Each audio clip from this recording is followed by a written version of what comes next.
And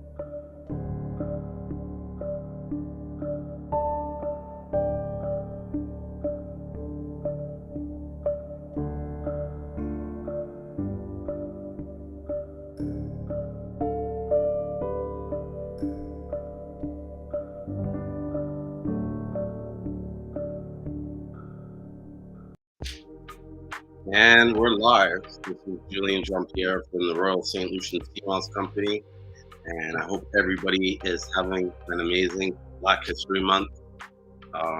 It's another Wednesday, hump day, and wow, I think I've been on TikTok, Clubhouse for over a year because I got the balloon. I think that's the celebration, and yeah, congratulations to me. So, as usual, we don't really have a set program tonight, so feel free to throw in your questions and stuff. I probably will talk about a few different things, um, maybe marketing and promotion. The idea I had about the raffle. I don't know if anybody saw that post earlier.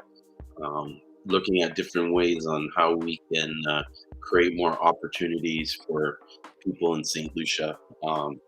It's a beautiful country, but a lot of people are suffering there. Unemployment is extremely high. There's lots of youth that have really nothing to do, and so we want to create I don't know, we don't even know what we're going to create, but hopefully opportunities that will, encourage the youth to get into Seamoss or into other businesses. It doesn't have to be Seamoss; it could be anything, as long as they're just not fighting in the streets, like, you know. Anyways, music a bit. And we'll wait a few minutes before people get into the room before we get started. So if you are watching and you have any questions that you were looking to get answered, now would be a good time to ask a question. Make sure I'm getting streaming on my Seamoss Buyers Club. Yeah. I actually think I need to get a haircut. Looking rugged. It's been spending too many hours at the warehouse. I've been like every day there since from 9 in the morning till like 9 at night, trying to get caught up on all these orders to make sure that we're just like ahead of things. Because, as the business starts to scale, you got to make sure that, you don't get any of these kind of like um, delays or backlogs that like will push your business from growing and kind of like um, have a lot of, if the orders aren't getting out, you're going to get complaints, you know what I mean? And so you want to, as you grow, you want to kind of avoid getting those complaints. So some of those things is just making sure that you have enough supply, more than what you need. Like even today, it didn't come, but I had an order of like boxes, and about way more boxes than what I needed. But I know that I have them there, and it saves me money over the long run because I negotiate a better price by getting them in bulk, and then also I reduce the number of shipping times that the products ship to me, and that alone costs money, right? And so um, the less it ships to me, the more it's there, the less I have to wait for it. Every time is money, and so the more time you spend waiting, the more money you're wasting. That could be going into creating more orders or doing more business. So yeah, those are some things to think about, I guess, when you're growing, is making sure that you definitely have enough stock on hand, whether it is boxes or bottles or even just sea moss. Um, Even with bottles, like I know one guy, he buys. I have to ask him how long he buys it for, but I know he buys his bottles for his Seamoss by the pallet. And so rather than going to run to dollar stores and these other places, he's just got them sitting in his warehouse. And when he needs them, he just pulls the jars, and the price he pays for them are like pennies. You know what I mean? I was even telling him that you could buy some extra bottles and sell those bottles at retail price and make enough money to probably pay for the cost of the bottles, including his, but like he would get his bottles for free, you know? And so as you grow your business, sometimes those are the kind of strategies you need to start thinking about and putting in place in your business so that when it grows and you're growing with it, you're trying to minimize costs at every angle, because when you're scaling and you're selling, say, 1,000 pounds a month, $1 is going to translate to $1,000. $1 saved. So if you can save $5, that's $5,000. You know, and so it really comes down to your cost of goods sold. You know what I mean? Making sure that you understand exactly what it costs to sell you that product that you sell, and you look at every component and see how you can find ways to cut costs in each segment, and then that will contribute to your overall cost. You know? And yeah, when it comes to scaling, that's critical. You know, so, some things to think about when growing your business and stuff. Uh, Definitely one area you really want to kind of like be focusing on more than anything is the marketing, because you could have, I find too many people spend their time on the packaging and the the the look of the product and the text and the pictures and all that kind of stuff. And like at the end of the day, um, people are going to go with what they see the most. And you could have a shitty product or a shitty looking product, and if it's shown more times than the person that has the good product or the fancy looking package and everything, people are going to tend to pick that product that they see the most, even though it doesn't look as appealing as the other product. Like, there's a reason why all those Seamosses get sold in all these grocery stores and stuff. It's because people see them all the time. If your guys' product was there and they sell your product instead of theirs, then um, they would probably purchase your product. But they aren't going to look at that product and say, I wonder if there's another product better. They're like, nope, this is the product here. I'm going to put it in my pocket and go. And so, it's key to make sure that you put your product as many places as you possibly can so it can be seen by as many people. Because the more people that you see or see the product, the greater chances you will have of them wanting to make the purchase of that product. And then if you go further and sort of, how do you say it, focus your like or target where your marketing is, then you'll get a higher percentage of people interested in the product. And so that's kind of like I believe the sort of like the your overall sort of like thought or strategy is to be like, how do I um, get this product in as many people that I know? Like, well, first of all, who's most likely to buy my product, and then why are they likely, and how do where are all these people, and how do I get my product in front of them? Because if you had a room full of all these people that were known to want that product, and you were the only person to come in and say, hey, I got the product, people would dive and your ship would be gone.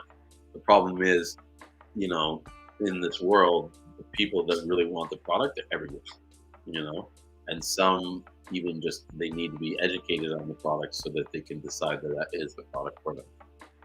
Because once they realize and taste the product and see the benefits, it's kind of a no-brainer, you know.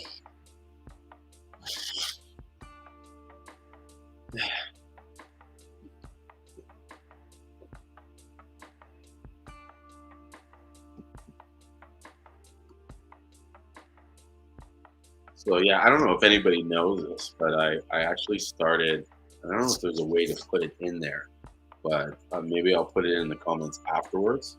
Is I have a Calendly link, and so if you ever want to have like a one-on-one conversation with me, um, you're welcome to book a scheduled time with me, and we'll sit and talk, and you know, we'll whatever you want to talk about, we'll talk about it. And our like my past appointments have been like all over the range where it's been people that have been selling Seamoss in Africa and they're wondering how do they expand their market there, or someone that is in North America selling gel and how do they, increase their business, or how do they make the product more safer for people to use and that kind of stuff. So it's not like it's just for people looking to buy CMOS. This is an opportunity for anybody that's interested just in CMOS in general. And, generally how to get into the business, or what the business is like, or what my opinion is of the industry. You know what I mean? That's probably you know, what I'm probably good at talking about. But, we'll talk about anything. I have a lot of experience in running businesses and creating markets and stuff. So Yogi says, "Where do I stay?" I actually stay in Toronto, Canada, and so I'm in Toronto now. But I do have a home in St. Lucia, and so I live there between here and St. Lucia.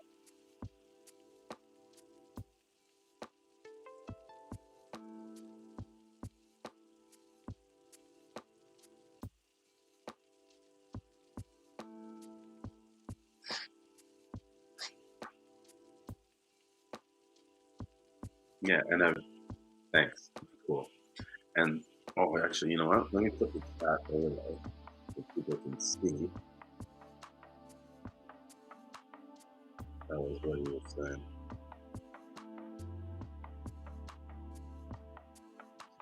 So if you'd like a meeting, the best meetings are done by phone. And I'm gonna see if I can get into my Calendly app right now. And if I can, I will post the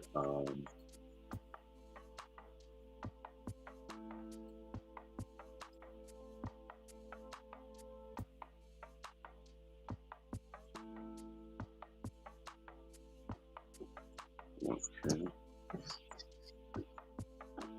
post the link there.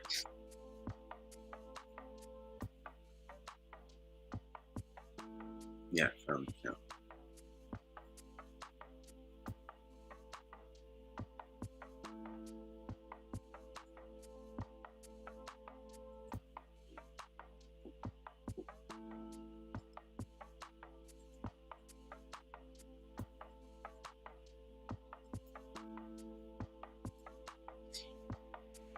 Okay, so there's the link for you to book an appointment with me to talk. And the only reason why I have this kind of link really is because you know I have a busy life, and there's some times where I need to block off time and make sure that I mean, I dedicate my focus on certain things, and it just allows me to time the people around the time. So there's no sort of commitment financially, or any expectation or obligation. I only ask that if you can't make it, you let me know, and you reschedule, or just send me a message and cancel it. Um, so where do you get the contact info? I'll put it in my our 1-800 number. 681.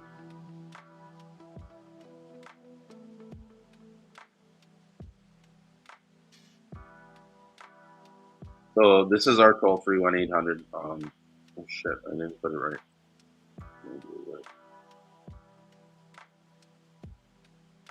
This is our 1-800 number, and you can call me anytime. You'll reach either me or my partner Ashwin, although he's usually never available. He's always hard to get hold of.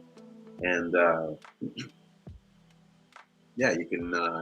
reach me on that. Or when you schedule the appointment, I'll send you an email with my contact number, and I'll give you my direct number so you can reach me there, which is the best way to handle it. What I'll do is once you make the meeting, maybe sometimes it's I get busy, so I don't get back to you like a couple hours before the appointment.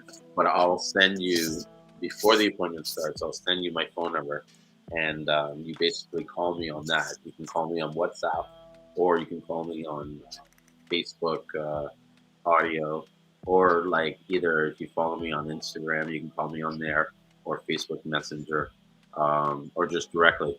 Either way, you call me at the time of the meeting, and then we'll talk for an hour.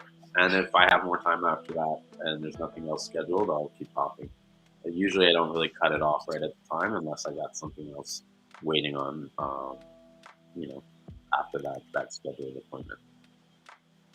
So yeah, that's my Calendly link. Let me know if you guys have any more questions. It's funny. The other day, I was like, kind of like, I'm always kind of pondering. Oh, Kelly, I wasn't able to set up the cinnamon sticks purchase. Um, I'm not even sure how to sell the cinnamon sticks. Um, so I'm going to go and do some research in the next couple of days. Why don't you call me, Khalid, and I'll work something out with you, and we'll do like a price offline, and I'll ship you the cinnamon sticks because I don't want you to wait until I get around to doing it. Um, but I don't mind. I got them to sell them. So call me. Let's make a deal. I'll sell them to you. You know what I mean? But they are really good shit. It's authentic. I've been trying them out myself. But one thing I've been really trying out and I've been happy with is the cola nuts. And so I think we're going to start getting more into these cola nuts. I've been adding it to my coffee, and I really feel like I don't know, maybe it's a placebo or not, but I find that I'm having more energy, less appetite. I can go longer without eating, although I really don't eat much to begin with. And then I'm just more alert and less tired. Usually in the afternoon, I'll either want to have a nap or something. I'm not feeling that when I'm having the coconut. And it is kind of like a little bit of a stimulant that just kind of keeps me motivated and going, but it's natural. So, um, I'm not worried about it. Yeah. So I think everybody should do some research on cola nuts. Um, so far, I'm having a good experience with them. Although I'm not 100% sure I'm using the right dosage.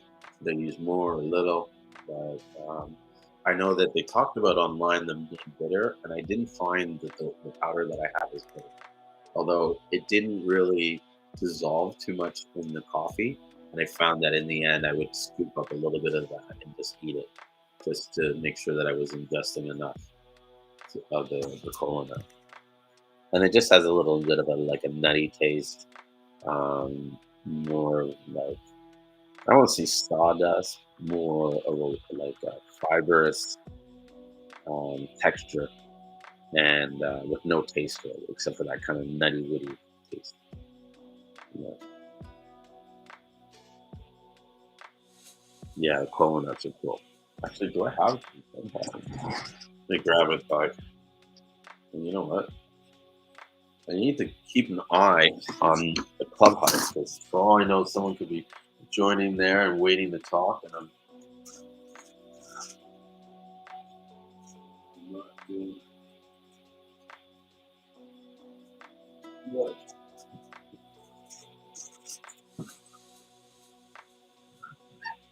So here they are. This is the powder, and I got to figure out the size and the price still on what we're going to package this in. But so far, this seems like a good winner. I'm liking the cola nuts. I'd like to even say mix this with meringue and see what that result is like. Like having a cola nut meringue tea with some other kind of maybe flavors to it. You know? Do I have the cinnamon here? Yeah. So I have a little piece of this in me. I actually chewed on some of this the other day, and it was really nice. So this is a piece of the cinnamon stick. And so this is the real stuff. This was not cut with no machine. I think my partner, I got to double check with him to be sure. He has a video. I know I have a video, not of us getting this exact CMOS, but CMOS, this exact cinnamon sticks. But I have a video. I could probably find it later of the process of them cutting the wood to make this stuff. And so I'm pretty sure he got a video of it when it was done. Um, Another thing we have that really cool I want to try is nutmeg. And so this is the fresh nutmeg.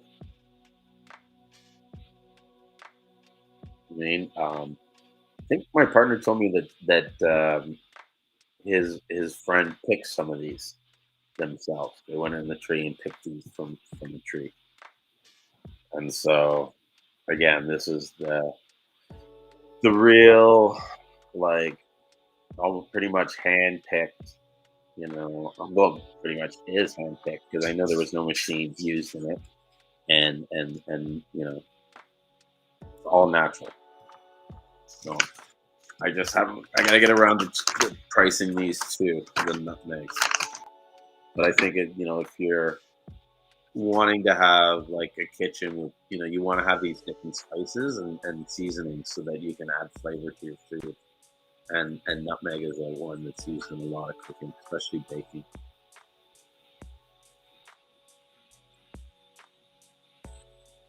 Mhm.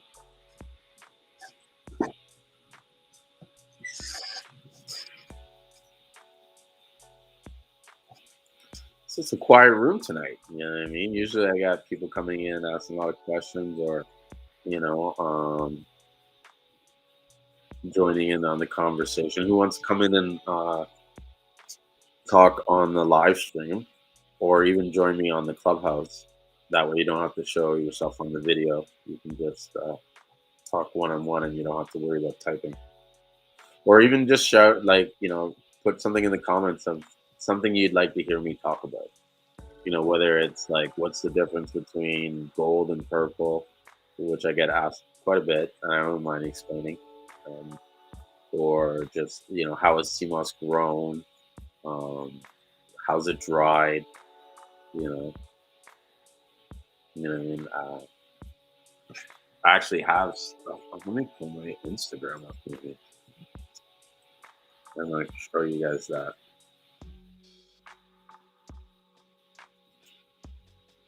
Because I've never checked to see how many people watch it, but I have a feeling that people miss the tabs that I have on the screen. Let me share my screen here. So the cocoa sticks were out, unfortunately. I'm sorry about that. But we will be getting them on the next shipment. We're going to get a big order of them.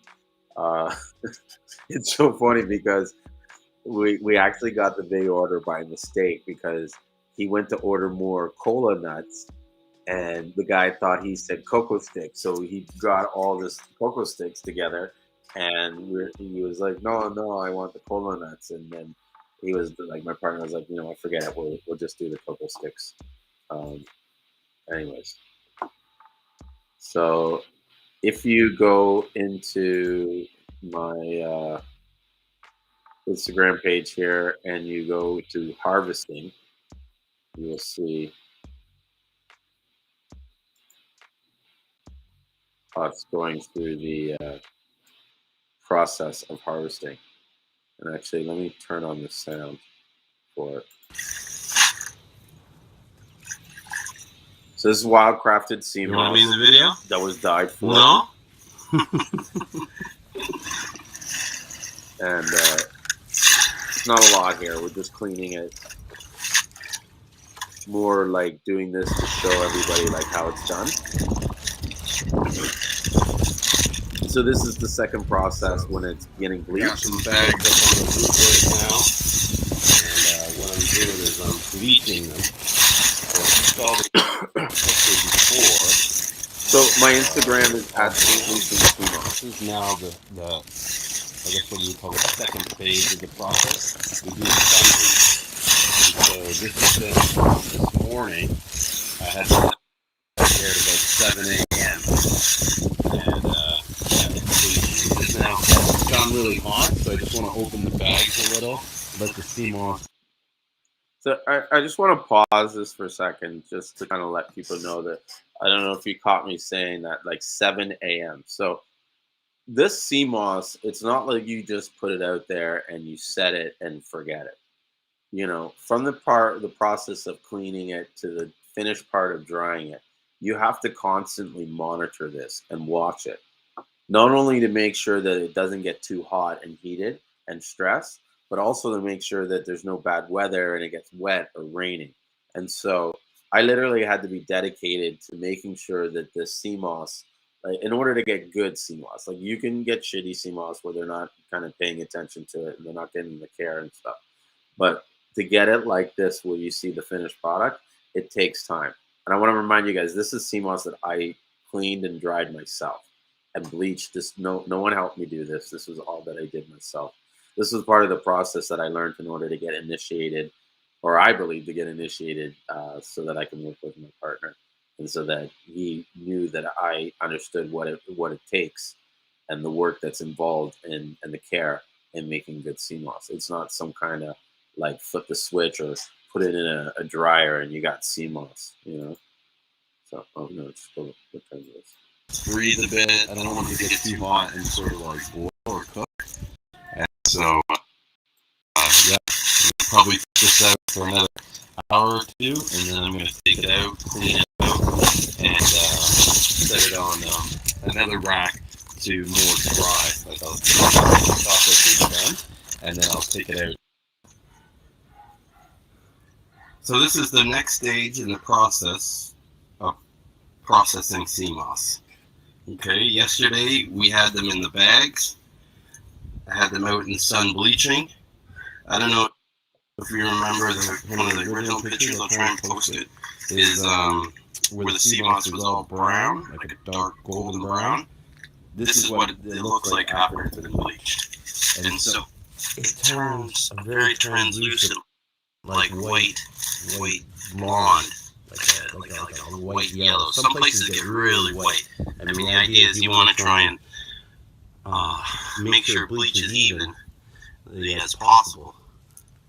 And then you put it in the sun here, and then we just leave it to dry.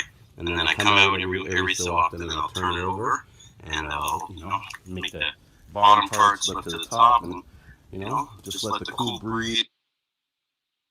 Yeah, so I was like the cool breeze get it. So that is the process of drying the sea moss. Oops, sorry. Yeah, that was the process of drying the sea moss. And if you want to check that out for yourself, and go back and look at it closely, I know it's hard to see on the screen and everything. You can check that out on my Instagram account.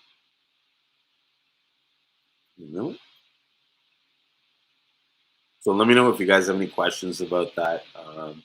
One of the things I don't know if you noticed is that as it was changing colors, there was a little like to white. There was a little bit of a pink and stuff.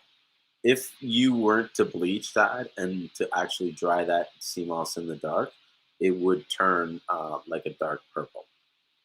And so before it turns white, it will turn pink, and it's part of the I guess the heat and the way the sun hits the sea moss that it changes its color from within inside. And so that was something maybe I should mention now too, because I've been getting a lot of questions where people were asking me about the color running in the sea moss and it dying. And so, I kind of struggled to understand what was causing this, because honestly, at the beginning, I didn't really know. And to be honest, I really still don't know. I just more have a suspicion or a hypothesis of what could be causing it. And this is where it is that this sea moss is like majority moisture, water coming from the sea.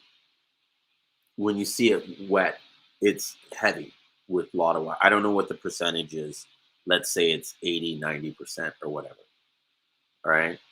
When you change the color and you bleach it, it's the it's the liquid or the moisture that's inside the sea moss that's changing, not so much the sea moss itself. The sea moss is more of a fibrous structure, and the liquid that's in it is like that's in that it's inside. And so when it rehydrates, it's possible that some of that color could run.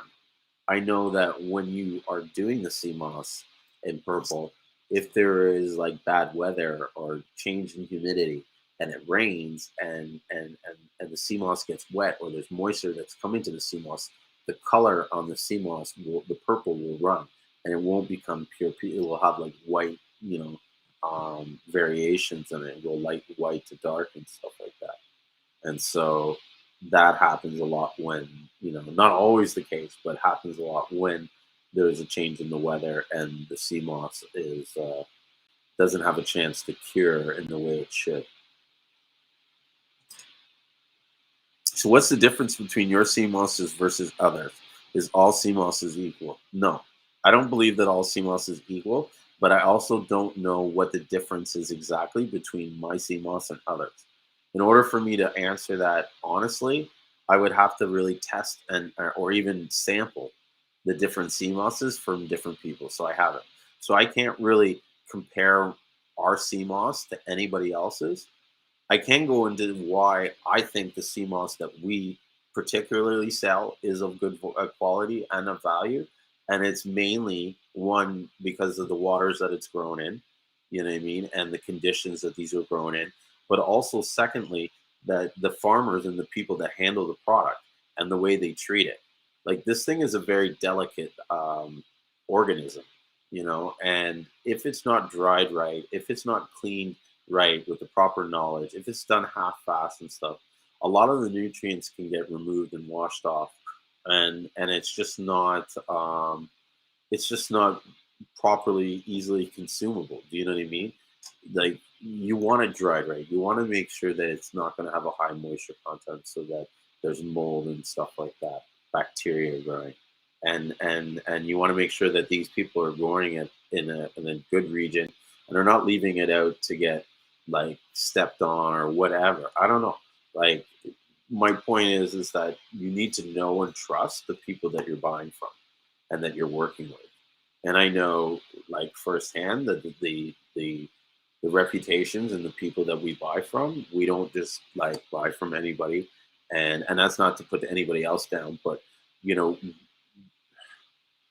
there's a mutual respect from the people that we buy from. And we all know that we take great pride in producing a product that represents St. Lucia. And, you know, um, we can't afford to have anything go wrong. We can't put any bad product out there and have it sort of because it's like, one bad St. Lucian CMOS, like what they say, one bad apple ruins the bunch.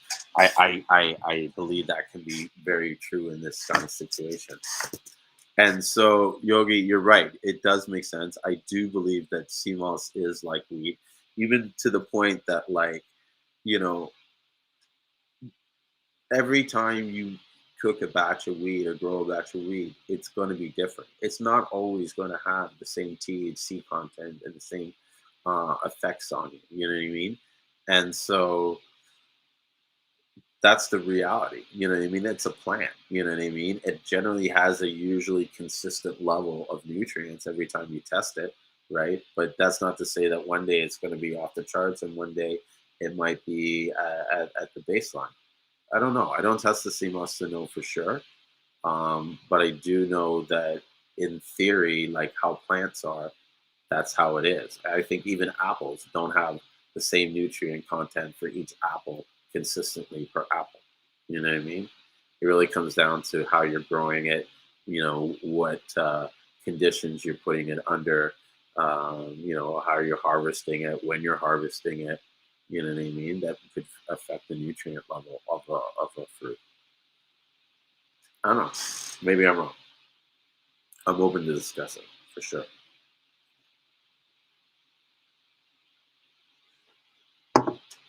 Mhm.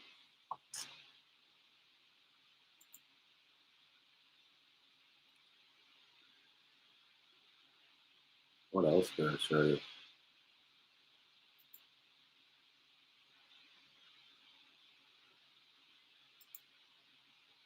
Actually, let me find it in here. It is like literally my favorite ad that I've ever made of all time. To me, this was the most. I got to redo it so that it's probably because I think when I first did it, it was like I did it on Canva and I wasn't really good at Canva, but it's a funny one. It's got my dad in it. Fuck what? It must be so old. I can't even find it. I have so many posts. Well, I should clean this up.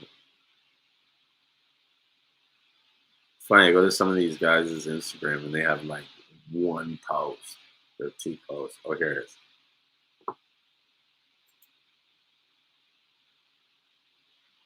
Okay, so I'm going to share the screen so you can see what I'm talking about.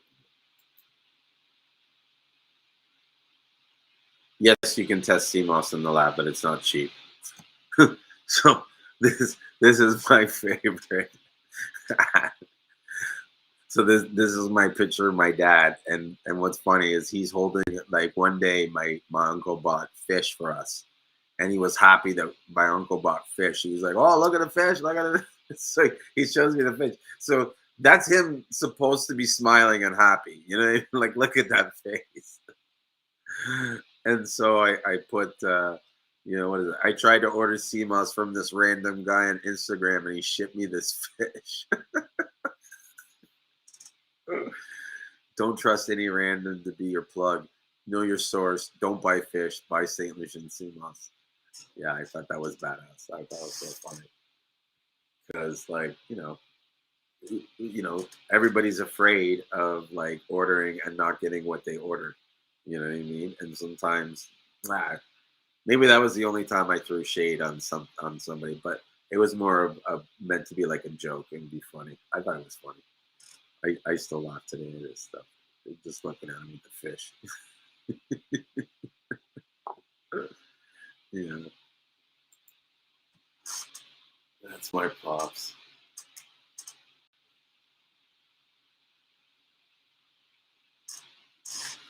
So Yogi, you're asking, do like they do marijuana? Oh yeah, can they test in the lab like they do marijuana? Yes. So to answer the question, they do. I think I answered it already. They do. They're just not. How you say it? It's not cheap. And I think you got to specify what you want to test for. Like, do you want to test for heavy metals and toxic stuff, or do you want to test for like minerals, or and I think when you do the minerals and nutrients, you have to pick which ones you want them to test and stuff. And from what I have heard or seen, like, well, I'll say this: no one showed me a place where they can test for 92 minerals. You know what I mean? And so, and if they do, it's kind of like the test ends up being like several $1,000s. It's like $200 or $150 US per minimum. So that's a lot of, you know,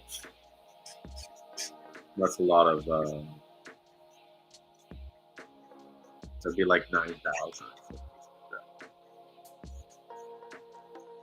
So more than that, because there's like 118 elements. Because you'd have to test for them all every single possible element just to see, excuse me, which elements were which.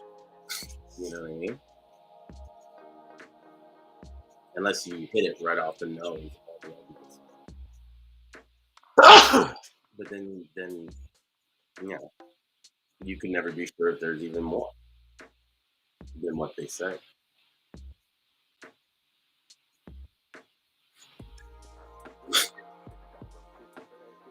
Also, Khaled, I hear your question was about how about discussing Focus Sticks. Let me know what you want to know about Focus Sticks. They're a great product. If you're into cacao and want to try like a hot cocoa tea and stuff like that, It's sort of like the drink of St. Lucian. You know what I mean? Like their national drink. Uh, like if I had to say like what is their national drink, it would be cocoa tea, or sorry, their national like food and stuff. It would be cocoa tea, saltfish and bakes, and then also they have saltfish and green figs, which is basically unripened bananas, boiled green figs. I think it's like boiled unripened bananas. Pretty good. I'll be right back. That's all.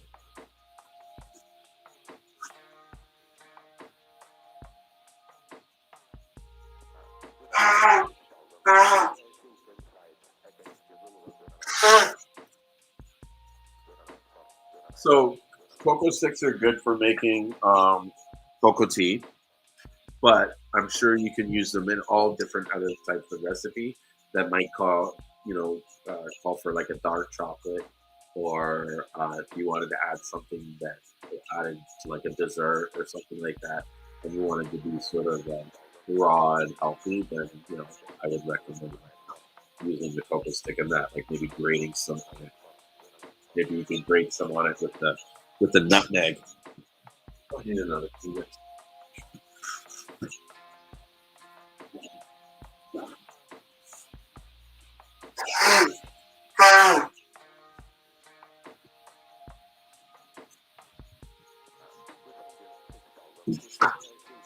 Yeah, allergies have been acting up lately, especially with packing all that Seamoss, the dust and everything. It's like, yeah, it gets dusty sometimes, but it is what it is.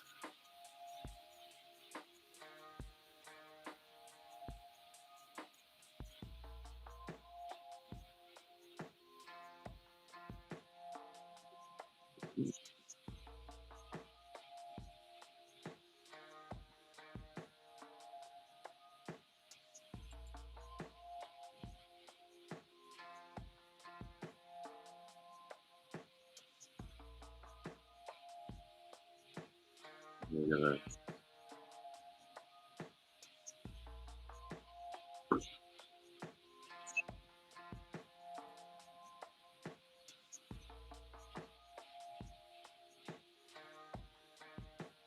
and let me know if anybody has any like business questions about the Seamoss industry, even like how we got started in it. Oh, what's up, Yusuf? Whoop, I almost knocked off my drink.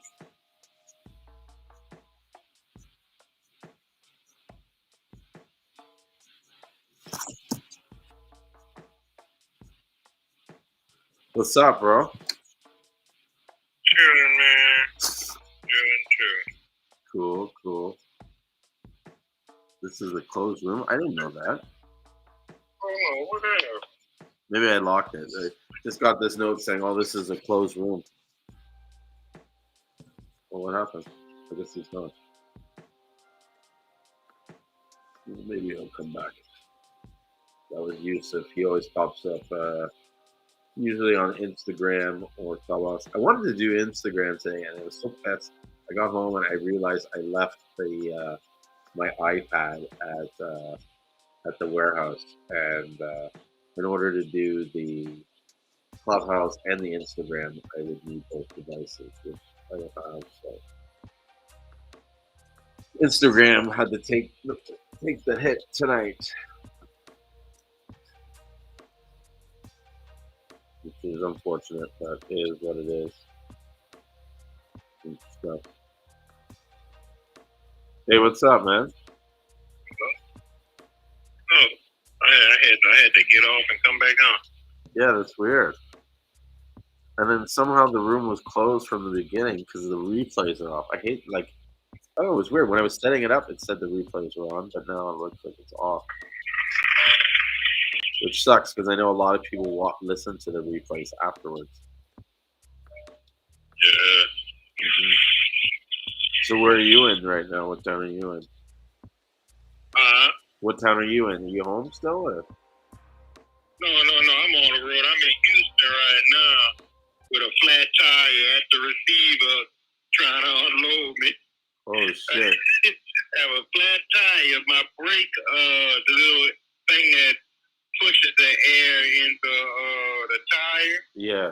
That ripped off. I'm like, man, I'm in bad shape. Oh shit. So you're gonna be able to get out of there?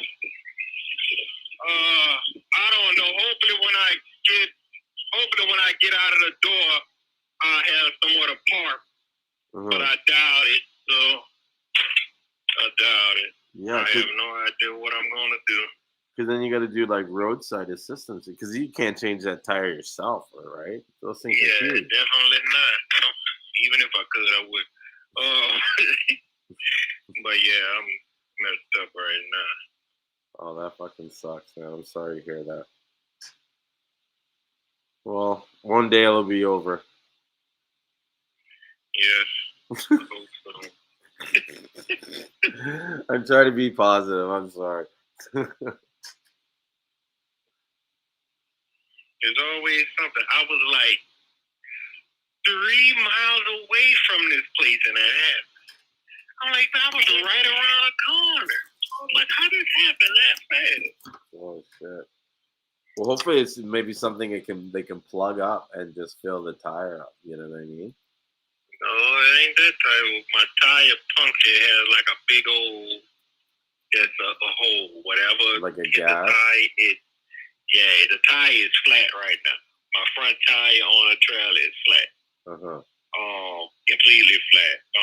And the little air, I forgot what they call it, the chambers that hold the air, that push the air to use the brakes and all that stuff, that got completely ripped off. And that's what keeps the air pressure in the tire at all times. Yeah. Yep. So something must have caught it and just tore it apart. Wow. Yeah, ripped that off and punctured the other tire. Because the tire that is punctured, it still has its chamber, but the tire that's not flat don't have the air chamber on it. It's completely off. I bet you the air chamber is what made the puncture in the other tire.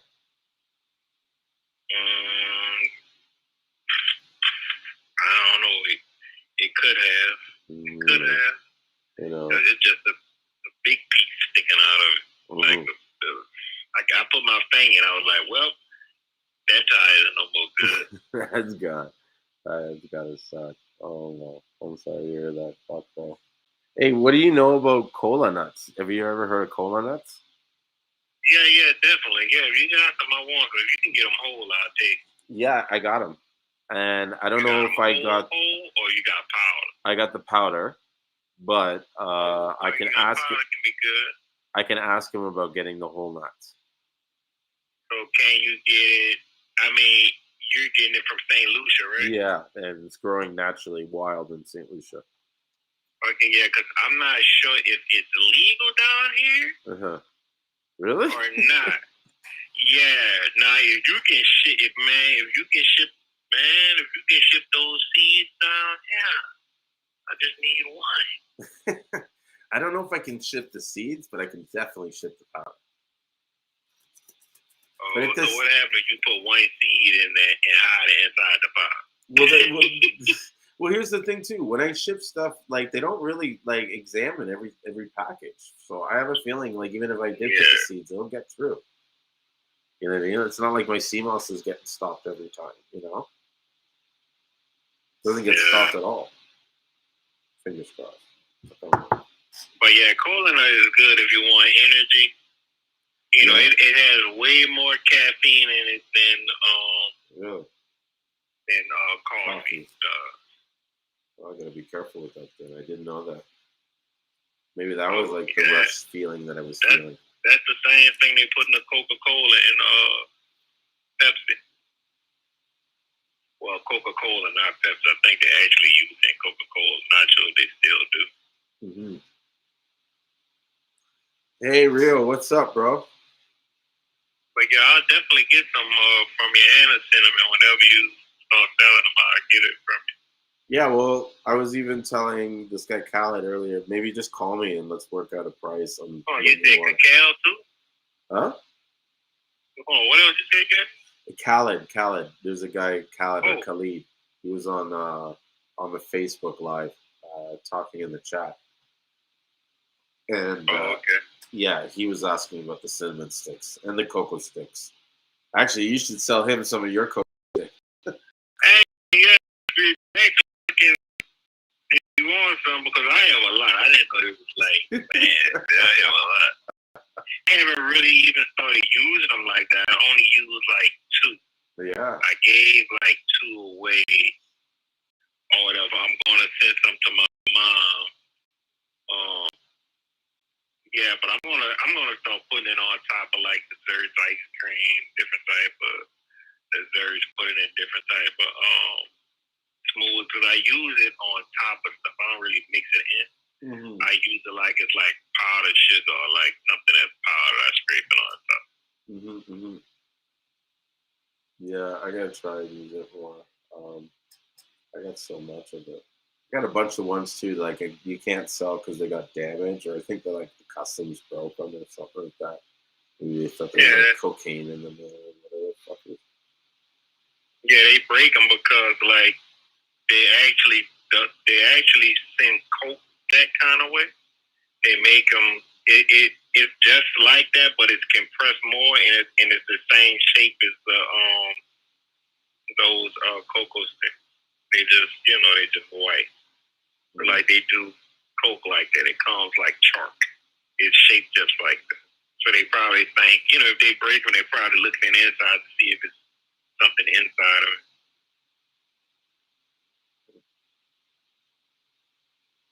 They call them fingers. They call them what? Fingers. Yeah.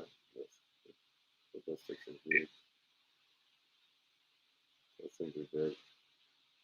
Well, yeah, customs used to be ripping my shit all apart. I remember you were telling me about that. Love. What? I said custom used to rip all my stuff apart. I used to order from the Bahamas. They ain't show me love at all, man. They used to rip my stuff apart. Mm-hmm. Everything.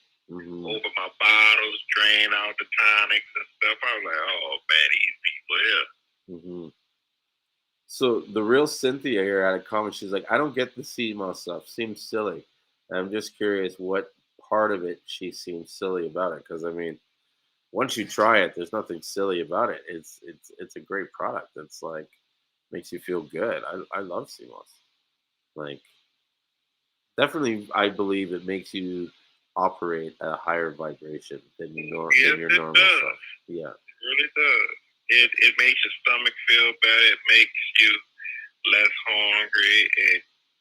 You can literally put it in anything if you know how to prepare it. You can put it in anything. You can thicken up sauces, make soup, make anything with it. Ice cream, all types of stuff. Yeah, I know. I know. And yeah, and I think there's so many ways that we could be using Seamoss even in recipes and stuff that we're just not using. Yeah. Whether it be soups and stuff. I know there's some places they use garceleria as salad. But I rather what? they use a garceleria like salad. Yeah, I ate it like that before. But like Italian, no, it was lemon juice. Cause we made like a lemon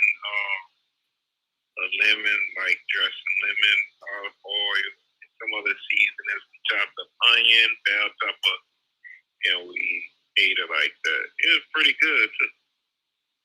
I wonder what it'd be like. Tasted like you sauteed it with like soy sauce and some other like seasonings. You sauteed it, you're gonna come out much. No. I wonder how that would taste. I want if you probably can dry like beef jerky, that might be cool. What? I said if you can do it like beef jerky, that might be cool. Like, how would you do it beef jerky? Because I mean, it is kind of dry like beef jerky as it is. Yeah, that's what I'm saying. Like, that's what I'm thinking. I was like, I wonder how that would taste. Like if you clean it and soak it in some type of soy sauce and stuff and let it re-dry, and it be flavored. I wonder how that would taste. It probably feel like gristle once you start chewing it, but it might taste good, which I eat it raw sometimes. I wouldn't have a problem eating it like that. I think you onto something, Yusuf.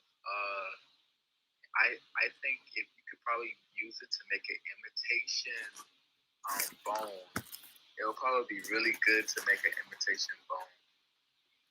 Yeah, if you may have to like work with it. I think if you can like make a gel, I guess, and like freeze it, thaw it out, and like freeze dry it, and like to try to change the texture of it. What you think about deep fried Seamoss? Good. I don't know. You gotta go run to the bathroom. I know. It would you do it hydrated or dehydrated? It would have to be dehydrated. No, maybe. I don't know. Maybe hydrate. Well, you'd I'm have to batter it. Yeah, exactly. That's what I was thinking. Do a batter. I'm thinking calamari. That's what I'm thinking. Like, it'll be close to. Actually, that would be cool. Like a vegan calamari. Yeah. And you dry it in like a tempura batter. But it may have to be something fast because the Seamoss, when I heat it to it turns into like super soft. But it does feel like calamari. Like that's exactly how it feels. So you may have to. That's exactly how it feels. It feels like crystal, like calamari. And you could probably soak the Seamoss in some kind of seasoning to have it so that when you eat it, it has a flavor to it. Yeah, you know what?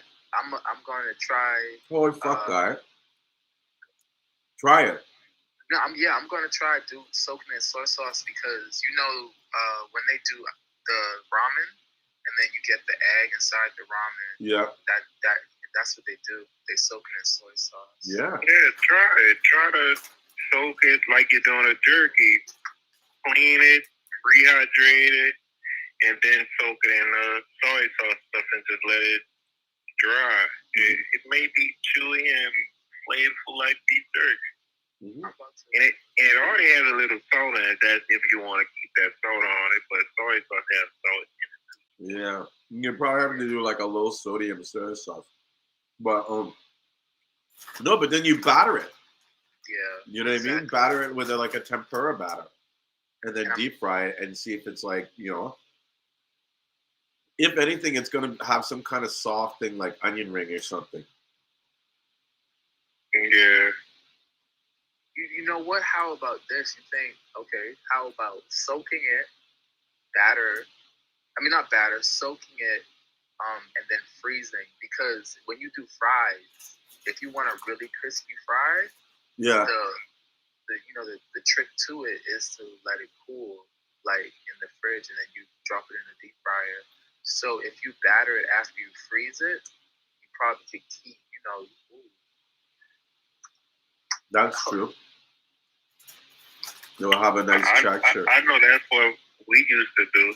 Cut the fries, put it in some cold ice water, and we used to take it out, let it drain, fry it, and then put it in a cooler, let it cool down. And then we use that like the whole day or the next day.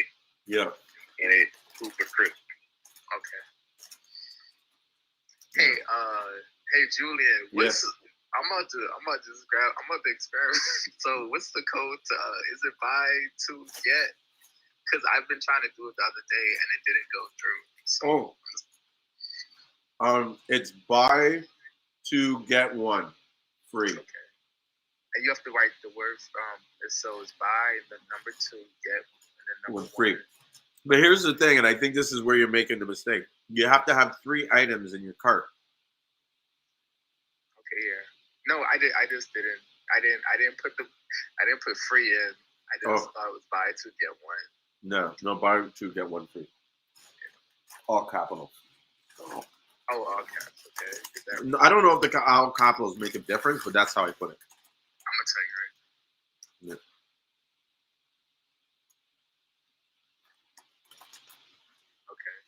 No, all camp stuff doesn't make a difference.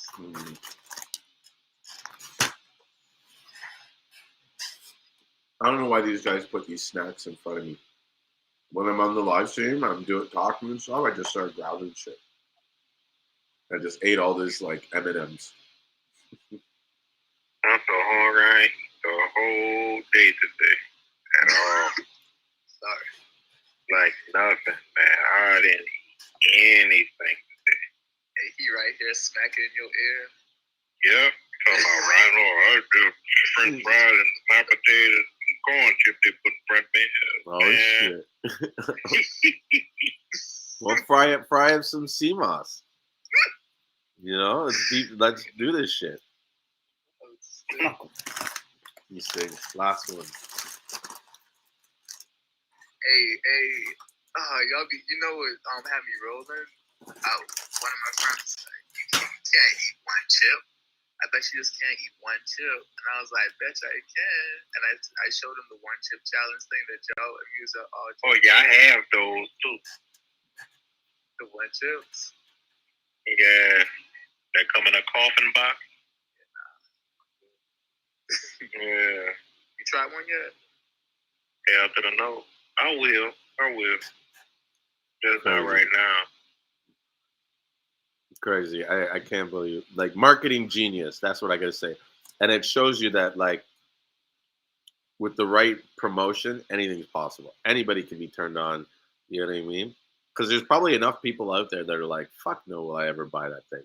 But because they spread it to enough people, they found enough people that were like, yeah, I'll get that. You know? And in fact, some people that may not have just like thought about getting it decided to get it just to see what it was, you know, out of curiosity or whatever, because everybody else like they triggered that emotion out of that person, you know what I mean, through their marketing.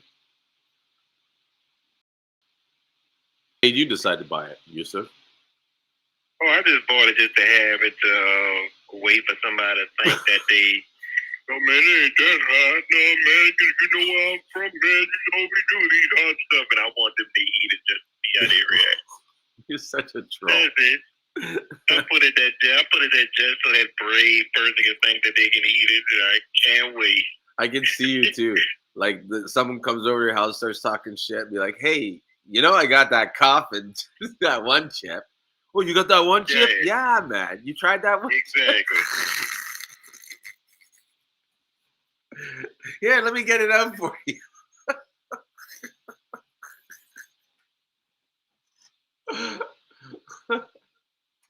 Oh fuck, that'd be funny. The setup. You gotta watch out for those things, you know? I remember one time when I was a kid, I think I was in like grade 7, so I had to be like 12 years old or something. And I had a friend named Jimmy, and it was like me, this other guy, Matt, and Noah. We go over to Jimmy's house, right? And we get inside his house, and on the kitchen table, there's this like perfect, beautiful chocolate cake, untouched. No one's had it. You know what I mean? It's just sitting there. And so the first thing I walk in the kitchen, and like the dad is like, "Hey guys, how's it going, man? How's it going here? Have some chocolate cake," right? And we're like about to answer, and then the mom comes in and is like, "Hey, what's up, boys? Hey, did you have some chocolate cake yet?" And then the sister's like, "Hey guys, why haven't you eaten chocolate cake?" Oh hell no! Yeah, we all looked at each other like, "No."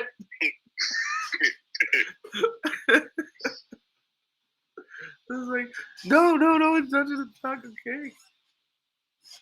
But I don't know. I've never had it happen. I've had it close though happen to me where someone fucked up my food, and it was my brother. And this was in high school, and I'll never forget this one. He got mad at me for some argument. I used to be like a real fucking asshole to my younger brother. Like, you know, we joke about it now, right? But like I was a dick and I did something dick move, and he was like, "Fuck you," whatever, right?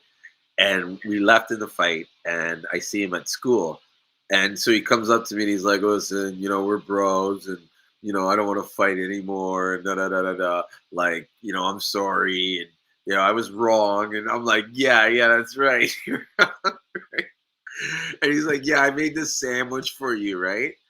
And I was like, oh, yeah, great. He's like, yeah, I know you left your lunch and this and that, right? So I brought you the sandwich. So I go to take the sandwich and I'm about to take a bite of the sandwich. And something made me look up and look at him, right?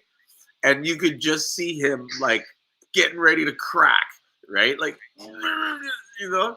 So I was like, okay, what the fuck's up here? I opened up the fucking sandwich and inside he had put cat turds in it. I couldn't believe it. I was like, motherfucker. And can you imagine if I ate that? Oh my God. It had all the kitty litter and everything.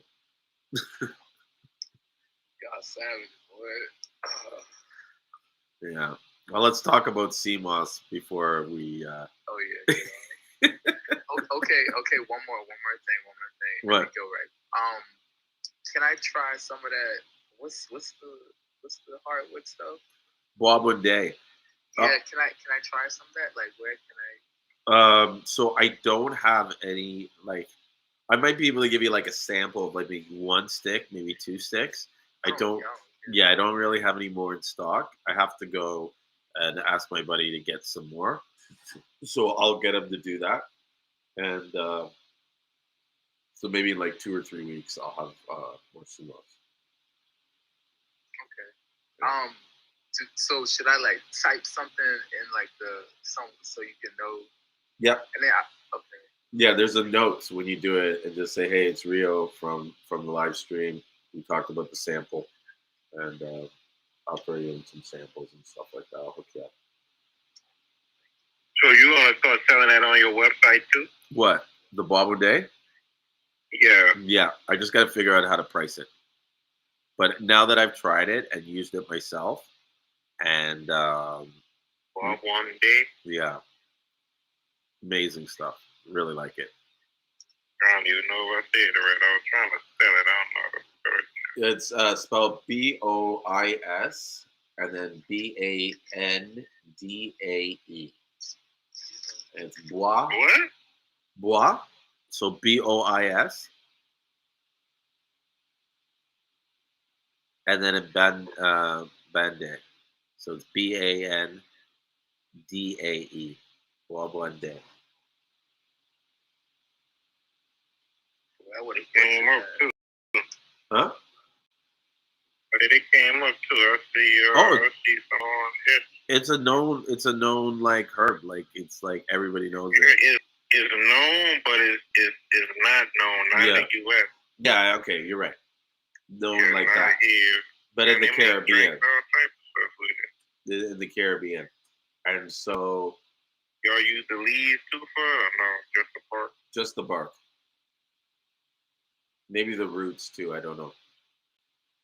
I can see how much they price it. I see an ounce of it is $6.99. Is it the powder or the sticks? No, the sticks is $6.99. The powder, let me see, ground bark. And this on Etsy, so I'm just looking at it. I could probably do it for like $6. See anybody that sells it. Mm-hmm. Yeah, 1 ounce of the powder is $10. I see 99. Okay, so let's say $6 for an ounce. Is that what? Or how much was an ounce for? How much was it for $6? How many ounces? That was 1 ounce. Yeah, so let's do $6 an ounce. I'll do better than Etsy. $1. $1. Look at let me see how much these people sell it for on Amazon. The ones on Amazon are shit. I'm just kidding. I don't even know. They sell 6 ounces for 17, 1 ounce for 13. I'd like to know what countries though they're probably getting them from. Like, you know what I mean? I'd be curious if they're sourcing it from. That is kind of high though for the powder like that. Like for an ounce of powder, $24. That's high. Like I would never buy an ounce of pine for $24 Why? because it's any other place. Like when you selling stuff like that, like that's too high for powder. I never saw powdered anything that much. I mean, there's some cocaine, but nah, I never saw powder that's not that much at all. But you know, I'm like, nah, so with botanicals powder, which I don't think they have that. So it's like it's good to go look at the different herbs. Like they have yohimbe bark. You know, and that's similar to that Balmond Day. Like that's similar to that, but this is from Africa, and they sell it in the whole like bark form, and they sell it in the powder. So I would kind of sell it like they sell it because it's a similar type of thing, but one does something that the other one doesn't. The yohimbe bark actually kind of lightly stretches it. So, you know, it does different things to the male organ. Well, the Boblin Day is supposed to also work for females too. Yeah, that's the best thing about the herbs. The herbs that help us in that area also help them in that area. Like that's, you know, the cool thing.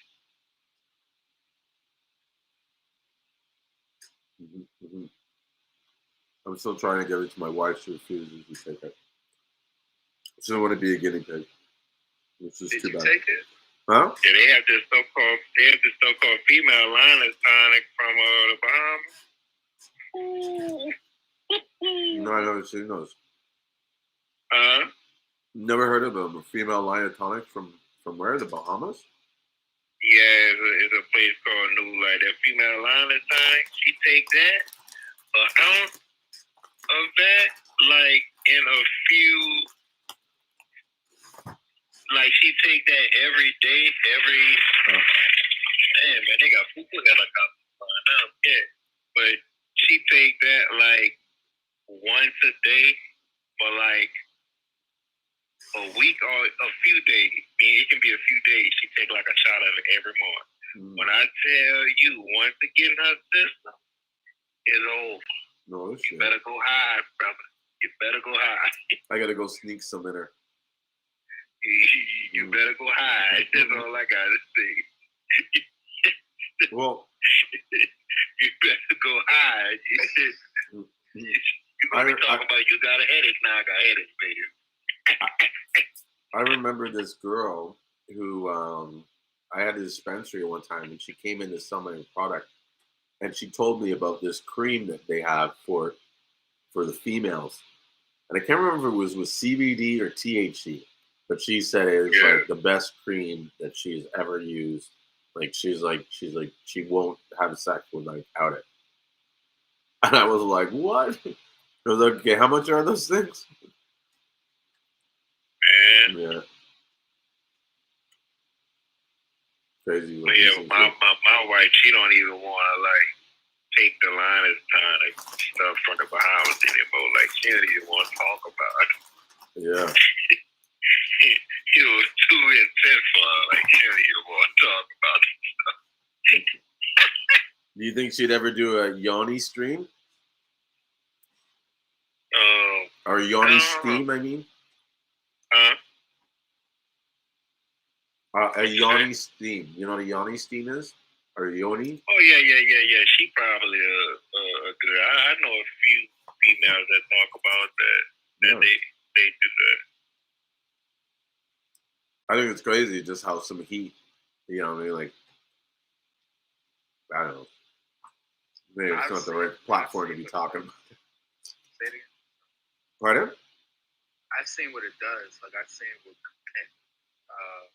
came out after they inserted, because one of me and my aunt, she did it before, and the signs in me was like, you know, can I see? Like, you know, and stuff comes out for sure.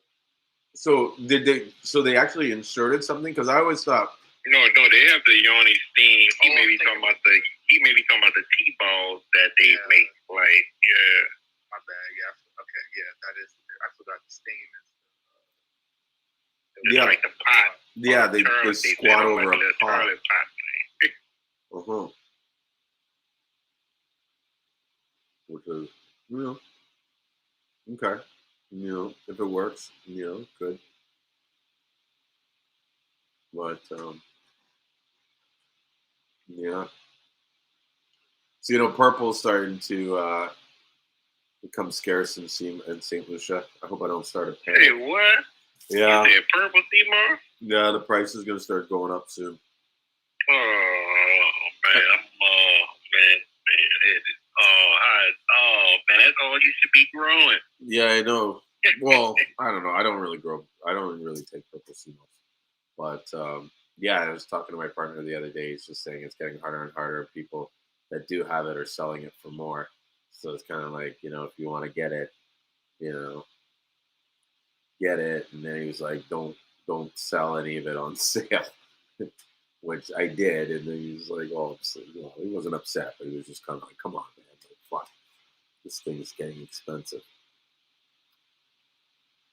And that's some of the, I guess the part of running a business that buyers don't always see. It's like sometimes we're not always paying the same price for the product every time, but yet we got to keep our prices the same. And so, during certain times, we have to absorb these fluctuations. And if you don't plan for them properly in your business, it can really hurt you and really stop your cash flow is everything, Yeah. Like if you are not getting enough flow coming into your business, then you're gonna have to pull the money out of your pocket until the end of the month, and that's something that I think a lot of people don't realize, and even me, I have to remind myself. It's like, okay, I'm advertising for a month, right? But I could be advertising the same dollar amount for the first 3 weeks and not see any sales till the last week. And I need to make sure I have enough money to support that time during that 3 weeks of dry spell, because if I don't, then I won't build up enough momentum to do enough. The sales in the last week are going to be weaker, and it might not be enough to carry me through to the next month. You know what I mean? I don't know. It's something you got to think about, like month to month, making sure that you maintain enough sales, enough. You don't overspend on advertising, but you don't underspend. Yeah. I have a question. Yeah. Do you ever think about getting a greenhouse to dry your Seamoss? Or would it make sense to do it like that? So we do. A lot of the Seamoss farmers have solar dryers. And so it's possible, not possible, that's what they do. They dry it in the Seamoss, and they'll dry it in the sun. They have a one for drying or for bleaching, and then they have bleaching tables and then drying tables. And then they'll do it in the sun. But sometimes they need to have it in the open air, especially when it comes to kind of drying, to make sure there's enough wind circulation to keep it from getting too hot while it's drying. Yes, Mm-hmm.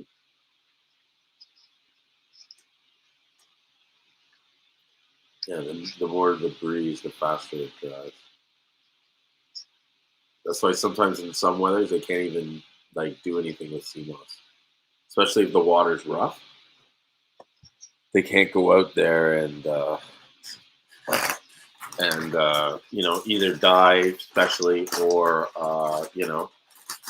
get their plants from the ropes. Do they free dive or do they use tank?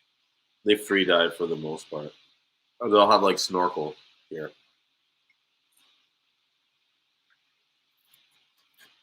And what happens a lot is the Seamoss will tend to clump together in big bushes. So they'll find a spot where there's a lot of it, and they'll just go down and then start pulling it up. You know,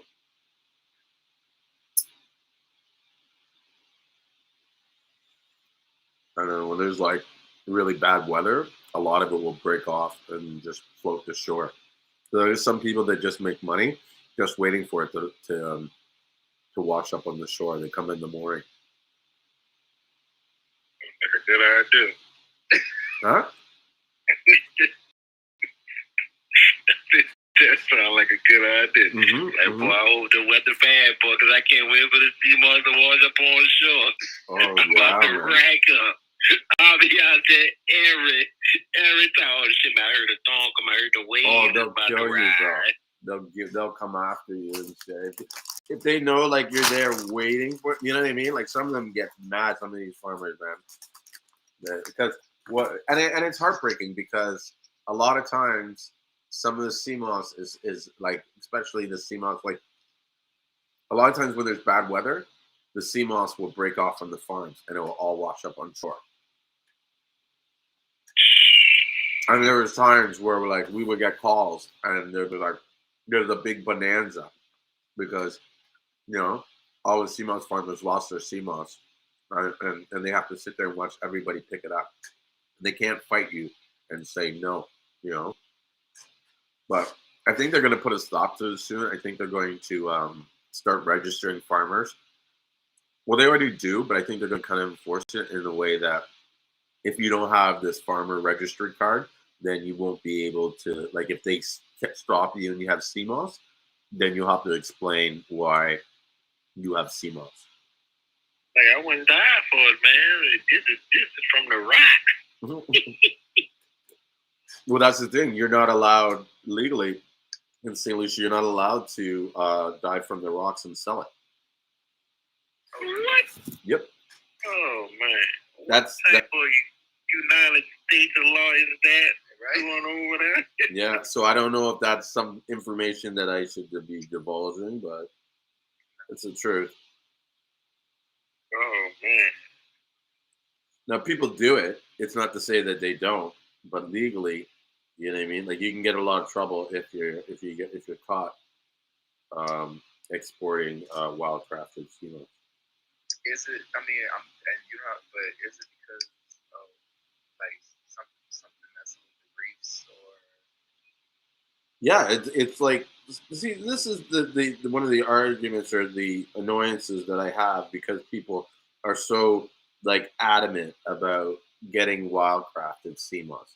Most of them don't really understand the difference or what it is, and they're only liking it because they feel they've been told. Not even they feel they've been told that this is the best.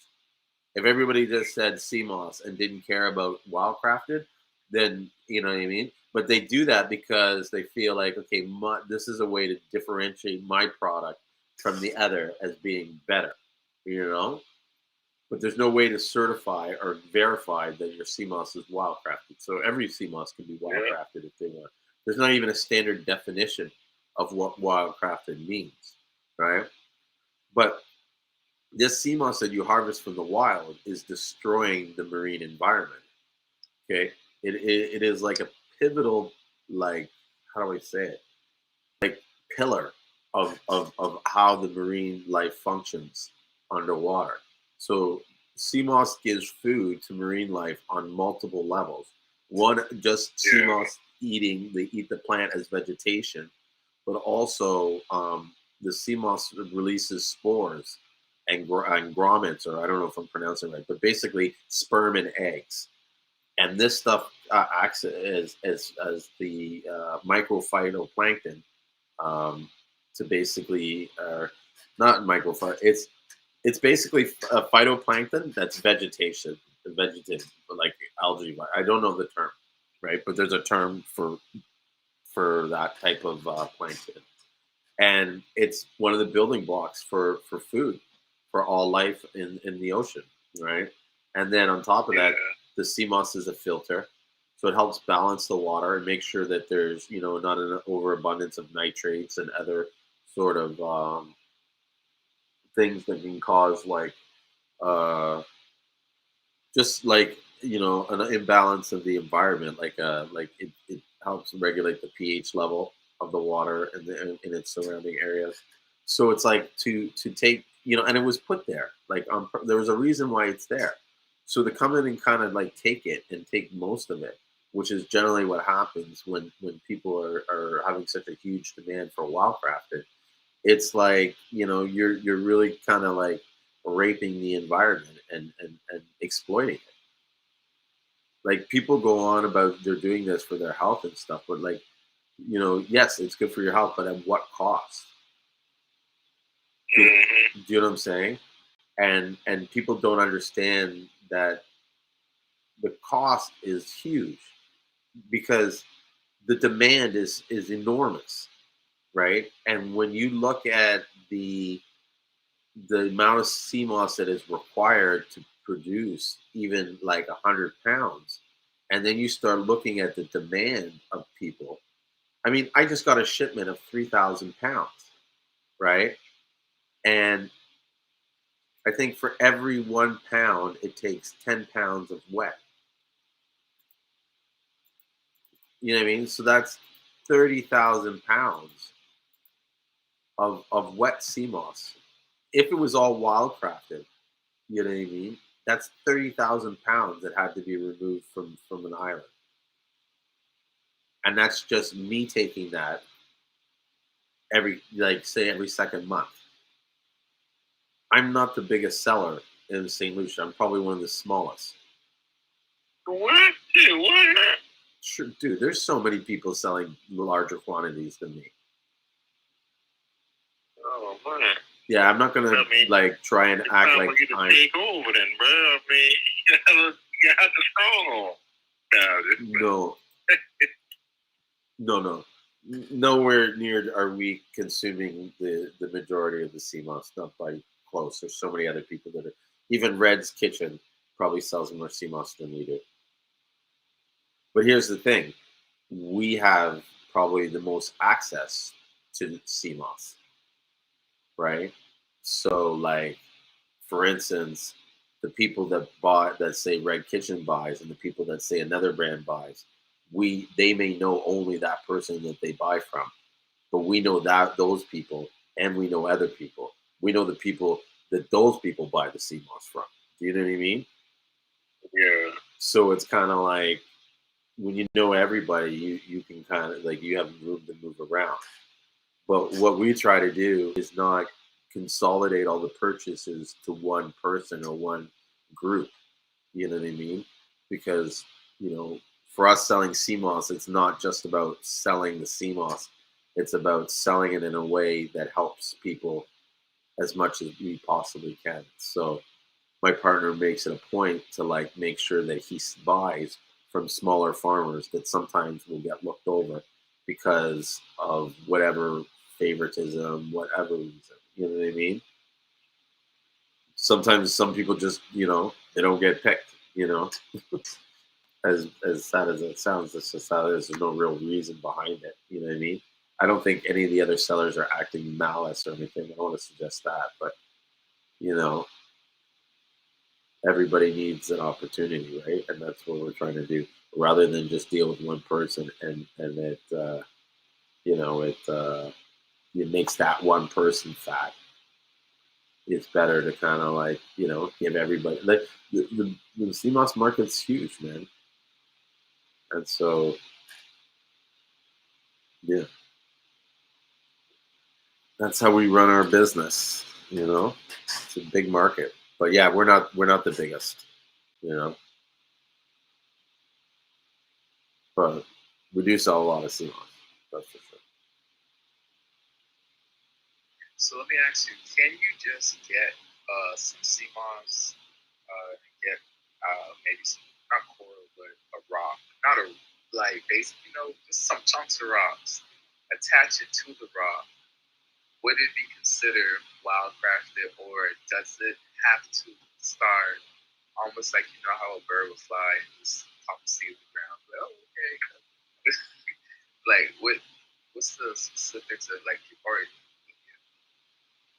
See, I don't know. That's hard for me to answer that because my views of what wildcrafted is and what it means is different than what a lot of people. most people that and I know why you're referencing the rock. Most people believe that the benefit of wildcraft is because the sea moss was grown on the rocks, and that's where it gets its minerals. But I've learned through research that that's not the case, and that the sea moss doesn't have the biological functions to allow it to absorb minerals from the rock. Furthermore, just to go on with the theory, if they were to get the minerals from the rock, that rock would need to make sure that it had all 92 minerals in the rock. Otherwise, you wouldn't have all the minerals in the sea moss. And Right. I'm not a geologist, but my understanding is that most rocks don't contain 92 minerals. They sure don't have gold, silver, and all rock. They sure don't have Pardon? a lot of stuff right now. Like they don't have copper in them. It's all type of stuff. Yeah, they might have one or two. They're not going to have 92 minerals in every rock. Yeah, and like people say 92 minerals. When you look at it, like people don't understand on that periodic table. Some of that stuff is gas. Some of the stuff that's on there is considered synthetic. Yeah. Some of that stuff on there is poisonous, and a lot of stuff on there is radiation. A lot of stuff on there is radioactive material. So yeah, sea moss can have a lot of stuff in it. If you get it from the right place and you eat that shit, you're gonna die. It's got 92 minerals in there. 92 all type of shit, but that you can find the information on it. It's books out there. You just have to know how to search for the book.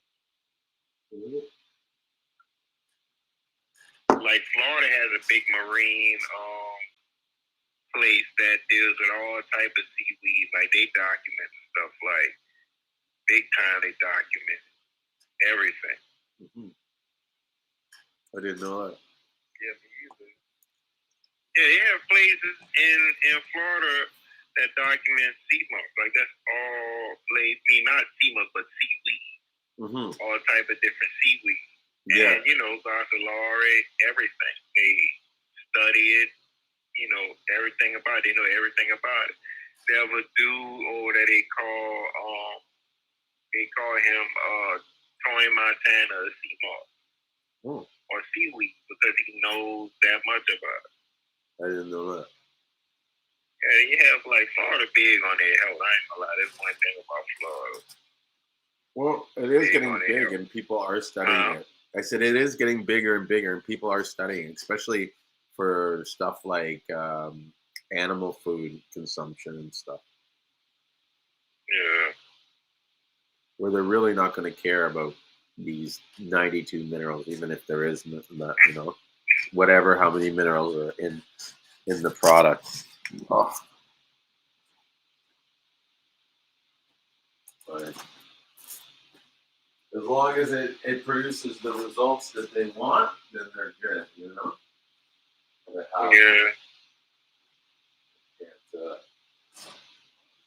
They cannot complain.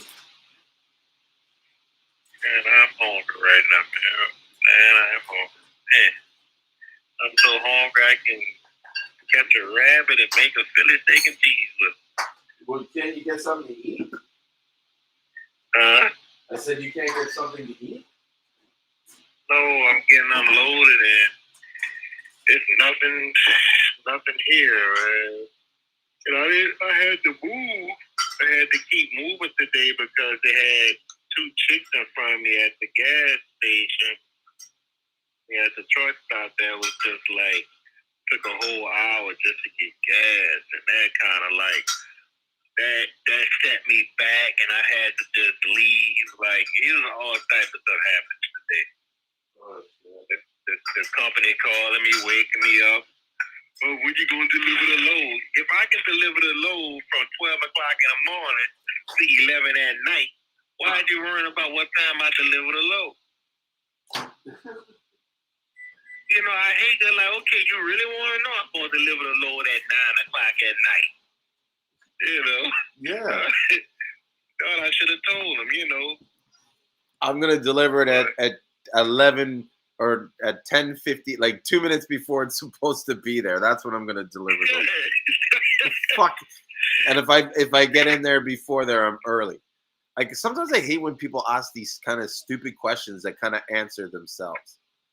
Do you know what I mean? And I'm like, man, I be wanting to get some sleep. They be trying to run me like a damn, run me. I don't know. To me, it's like, and maybe I'm being picky, but it's like I expect that if you're going to ask me a stupid question like that, you divulge the reason why you're asking me the question when you're asking the question. Like I could handle someone saying to me, I'd like to know when you're getting there because I'm trying to schedule the time to do but just say, well, what are you getting there? Like what? So you can just be aware of when I'll call you 10 minutes before I get there. That's when you'll know. Like, yeah, like knowing 2 hours before I get there I got doesn't. on the load for you. Yeah, like I'll get there when I get there. So what happens if and I hate that sometimes answering that question because sometimes you don't know when you're going to get there. So what happens if I get there 10 minutes later? Well, you said you were going to get here at this time. Well, I thought I was going to get there at this time. And that's always the problem. That's always the problem. I was like, bro, you have traffic, you have accidents, and I'm in Texas. Yeah. It's like, well, we don't know. That'll be cutting it close. I was like, well, I'm not the one trying to get the load moved. Yeah. Well, you better watch it because you don't want to land yourself on the news where they're like, local man refuses to deliver fucking load.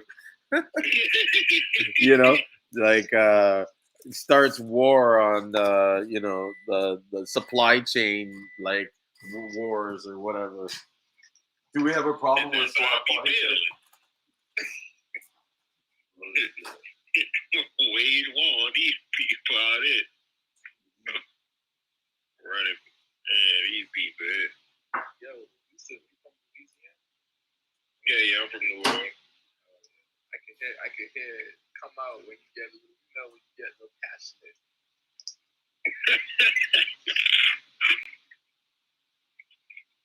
But man, these people is, I tell you.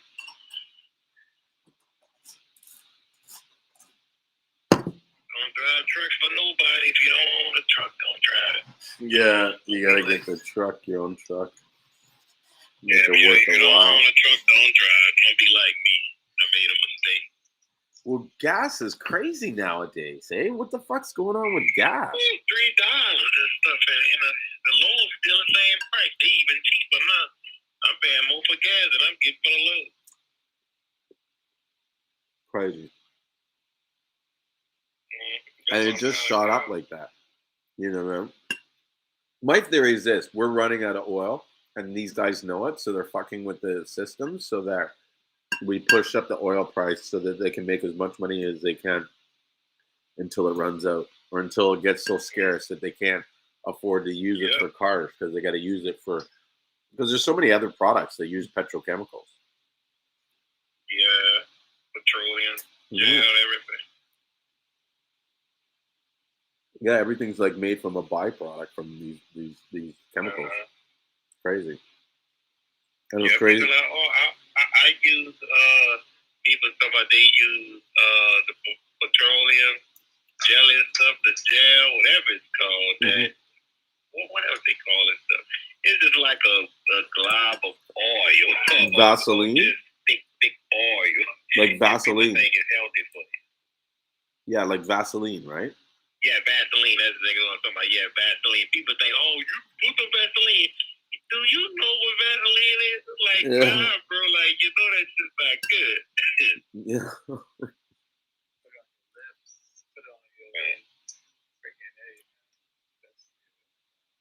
Yeah, a lot of people don't know where it's from or what, how it's made. The byproduct of a lot of shit.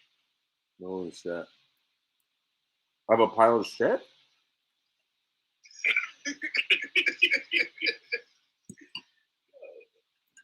Byproduct from all the oil and okay. gas. Yeah, for a second there, I thought you said a pile of shit. I was like, what? Like actual shit. I was like, I'm like thinking how many times I put Vaseline on my lips. Look. I was talking to my sister one day. She was like, I was trying to tell her what fertilizer is. I'm like, fertilizer is the animal feed. I was like, that's what fertilizer is supposed to be. They use animal feces Yeah. plant. My sister argue me down. They don't use them for no plant. I was like, what you think they use? Mm-hmm. You know, I was like, think about it, because I'm like, they use the animal feces and they use like horse manure to grow mushrooms. Mm-hmm. They use different like the species to grow mushrooms. It's like you take the horse manure, which nothing is as bad with it. People always hear like, I don't know, people just don't think too much, but it's like you take the horse manure, they would mix that with some type of ground up like tree branches, parts, whatever. Mm-hmm. You know, like sawdust. And I'm like, they use that to grow mushrooms. But you tell people, they're like, no, they don't. I was like, yes, they use shit to grow mushrooms. They do. They just sterilize it. Yes. And then the crazy thing about it, a lot of people, when they talk about sterilizing stuff to grow mushrooms, I was like, if you can go pick mushrooms from outside and eat it, why do you really have to sterilize? Mm-hmm. You know, and that's the argument for me too with a lot of people. Man, you have to make something like, no, you don't, because out in the wild is just wild. Well, you don't have to. Just, Yeah, you don't have to sterilize the mushroom per se, but you have to sterilize the substrate. the substrate, but you really don't have to. You know what I'm saying? Because you can get a log and put that in your backyard and put the spores on it, and it's gonna grow. It might grow multiple times out of the year, or you can keep that for a long time. You don't have to sterilize certain things. Mm-hmm. I mean, I get why people do it, but out in the wild, it's not sterilized. The soil isn't sterilized. You can still take those mushrooms. I think the only reason they sterilize it is to keep from other mushroom spores from growing on it or any bacteria. Yeah, you know, that's like, you know, a lot of people just don't know they use the manure to grow mushrooms, which is good. Like, that's something you should do, just like that's something you should put in your garden. Mm-hmm. Go get as much dookie as you want. Mm-hmm. It gotta be good dookie though. But I knew this guy who used his own shit to fertilize his lawn. Yeah. Nah, that's. Oh, he must be all natural then, because he got to be totally natural. He must be a rock. Yeah, well, he's like totally vegan. Yeah, I think it's a rock. He's got dreads. He's growing his dreads out. Yeah. Well, he can do. He doesn't have any chemicals or anything in his body. He's totally raw. Yeah, he's actually on Clubhouse. If you see that guy AJ Billions. He be in the room sometimes. I don't think it comes in my room. He does his own stuff. He's got an AJ Billions show. I used to go and work with him, like talking about Seamoss and stuff, because he did a lot of subjects on Seamoss. But then it got too heated because like all these people come in there and they were going on about Connor's Crispus and. Yeah, it's like 7 and 9, it's all the way up to what, like 900. Yeah, I tend to fight with a lot of people that have a negative view about Seamoss farming, and the reason why I have an issue with a lot of them is that here's the thing: if you went to see Seamoss farming and you were involved with Seamoss farming, or you touched Seamoss farming, you did anything from Seamoss farming, and then you decided and you saw the wild harvest Seamoss and stuff like that, and you decided that this was, you think that one thing is better, I can respect that decision. But if you've never done it and you don't even know, like, even have really a vague concept of how the Seamoss is supposed to be grown, how can I even have a conversation with you? Do you know what I mean? Where you're telling me that one is better than the other. You don't even know what you're talking about. Yeah. You've never even seen the difference to know the difference. And so I get really sort of like, I don't know, I take it personally, you know what I mean? Because there's a lot of people's livelihoods that are being affected by these people having these opinions. and these opinions aren't based on any fact and knowledge. It's based on something that someone told them or what they saw in a YouTube video. Yeah, you're right. It's like they try to compare everything. Like they try to compare the Gospel with the Conda strip. It's like you can't compare those two. That's two different things.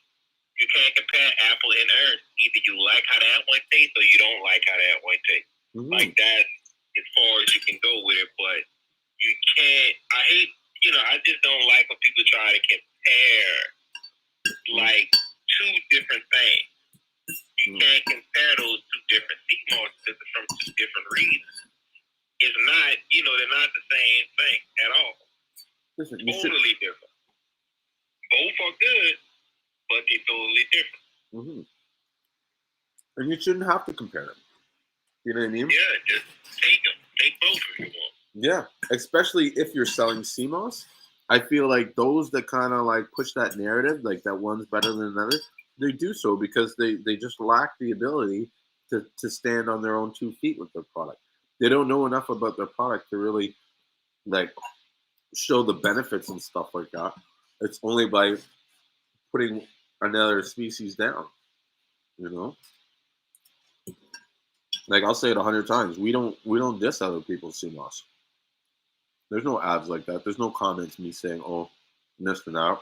The only thing I say is our Seamoss is the best Seamoss coming out of St. Lucia. Or I might say it's the best in the world.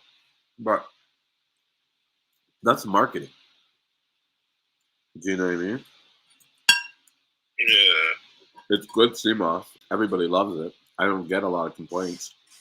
But that doesn't mean it's the best Seamoss in the world. That's just my perspective. I mean, you have the best Seamoss that I didn't have. I had not. I ordered Seamoss from a lot of places. Uh-huh. And it's only two Seamoss as far as that I bought that, which is yours and other guy. And that's it. Mm-hmm. Like looking at it and smelling it and how dry it is. Mm-hmm. Yeah, y'all the only, two that I ever got Seamoss from that's actually like perfect. Who was the other guy? The other guy is he's on Instagram as well. What's his name? Is it Ricky? No. He's from another island. Oh. Around that way. Make sure you mention the island so people know. Because a lot of people, like, they all fucking, how do you say it? It's like there's a lot of people that are like, rah, rah, rah, St. Lucia, St. Lucia, St. Lucia. But there is other countries that are good. Yeah. Do you know what I mean? And I feel like as much as I love St. Lucia and I'm biased towards St. Lucia and everything, I do think that these guys deserve a mention. Do you know what I mean? And it shouldn't all be one country selling most of the Seamoss.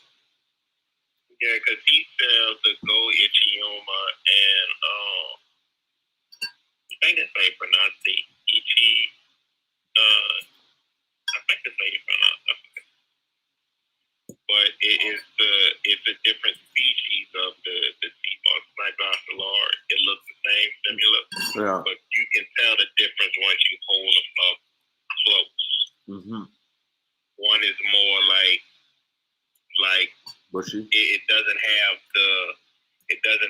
like too many like branches. The little arms or branches sticking out the side. It's more like one cluster that comes out, and the end of them are more perny, like the end of the, Mm-hmm.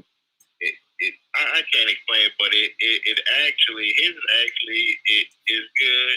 Yours actually, that's the only two I ever bought from someone that actually is like perfect. Yours and his the only one that's like that. Mm-hmm. No, thank you. But that's because the people that we get access to, and these guys, this is their life, like they love Seamoss. And this well, this person is not from St. Lucia, so, but it's one of the Caribbean islands. But it's not St. Lucian. But because his I don't think you can buy it off his website, but he has a website. But I don't know if it's like really, really up and running. Right. Yeah, probably Grenada. Grenada has really good Seamoss. It's probably Grenada or even St. Vincent. St. Vincent has good Seamoss. I think you'd ever want to set up shop. Pardon? Do you think you ever want to set up shop on the island? Like this location? Do I want to sell Seamoss from another island? Yeah, would you set up shop? That's a good question. I don't know. I think that if I were to do it, I would not really set up shop in another island, but I would partner up with other suppliers in other islands to send me their Seamoss, and then I hold on to their Seamoss and be sort of like a third party seller for them, or I act as their representative to kind of bridge the gap, and I deal with the sort of like the payments and making sure that they get paid. Oh, I think it's Antigua. Yeah. The other guy, I think it's Antigua. I think. I think it was good. A lot of Seamoss from there.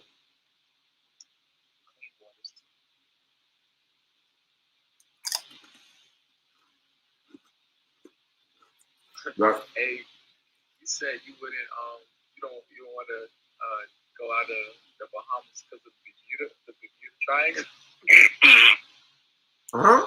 No. You said the Bermuda Triangle. You wouldn't want to ship from the Bahamas, right? Because of the Bermuda Triangle. No, I didn't know that it has to go through the Bermuda Triangle when shipping. No. I go to Bermuda a lot, though. I used to. I haven't been there in a while. But I have a lot of friends there. Any weird stories? Pardon? Any crazy stories? In Bermuda? None that I can tell you. None that I could. I do have some crazy. I have crazy stories my whole life, bro. But none that I could share on the live stream for sure. One day we just gonna share some crazy stories. Yeah, maybe one day if it's just Clubhouse and there's no replay, I'll spill the beans on some of this stuff. Well, I remember one time we went there for they have this thing called Cup Match, and basically it's a big cricket tournament, but they turn it into a big giant party. And the tournament is basically one side of the island fights the other side, Somerset versus St. George's. And so everybody builds their little camps, or these little tents or whatever, these stands that they have, and they have a party in there. And a lot of them serve this thing called rum swizzle. Now, my friend, this guy Sinclair, he makes the craziest rum swizzle that just will knock you on your ass. And so my brother ended up having like 2 drinks of this stuff.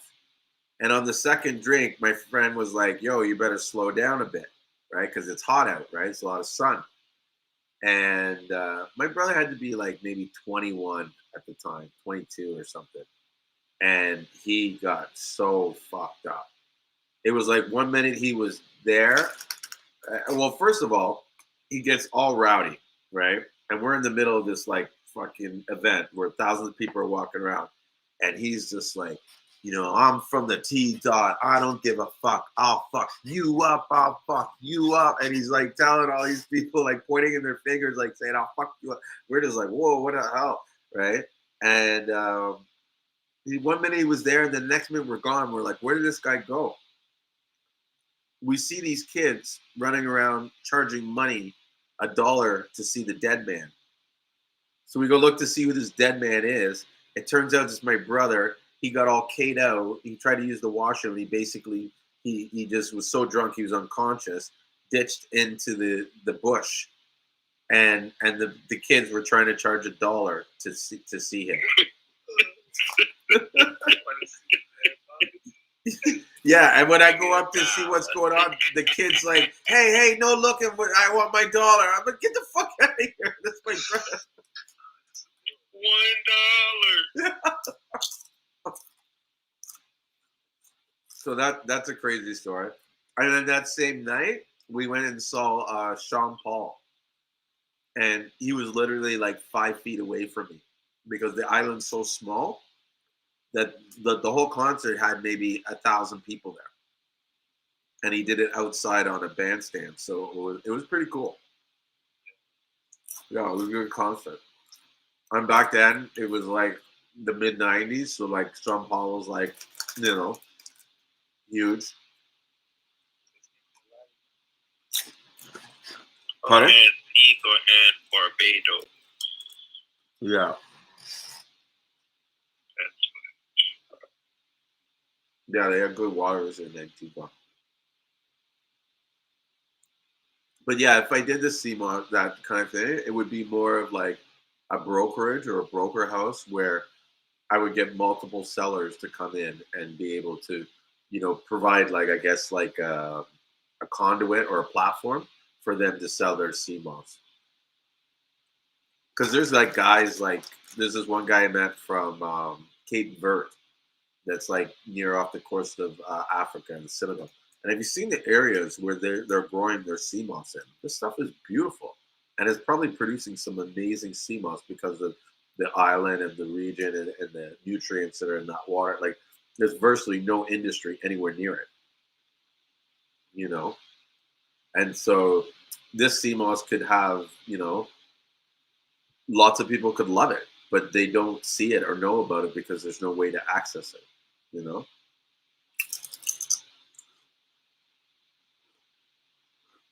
So if I got in there, that's what I would do. I would come in there and solve the problems that these guys have and provide them a platform to make money.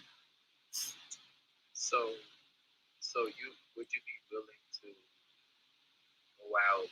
I don't know how would you want to do it? Would you want someone to contact you and be like, hey, you want to make, or you want to come out and check out my farm, or you want to send you a sample? How would you want to do it? I don't know. I think first of all, I would have to get the sort of like the infrastructure set up so that when I do work with these people, that it's almost like the money's there because they're expecting things to get sold. Well, I would probably have it so that they would ship whatever product to me. I mean, like inspect it to see what it's like. Maybe check out their farms to verify who they are, and then have them, ship the stuff on me on credit until they sell it. So like this is I think you have a really nice something, because if you had someone like your business partner, and another business partner to actually go to other islands, and basically if people don't know how to set up farms, I'll be back. All right. and if people they don't have farms, they can actually come and you can show them either how to set up a farm, or you can show them how to set up the farm and run the business, how to get the shipping out, what type of bags, because that's a lot of the hard work. I don't think people are scared of. It's basically getting through customs and trying to ship it and all of that stuff. That's what people are scared of. Because that's so. But since you have the information, you're ready to you have a successful something going. You have the blueprint. You can easily be like, okay, if you want me to come out,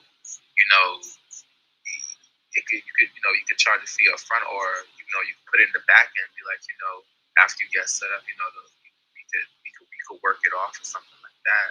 Yeah. Well, we already do that in St. Lucia. Like we help multiple people set up farms, and we've given rope to a lot of people. Just like kind of like sometimes with the business arrangements, sometimes we don't even get the paid for what we arrange. You know what I mean?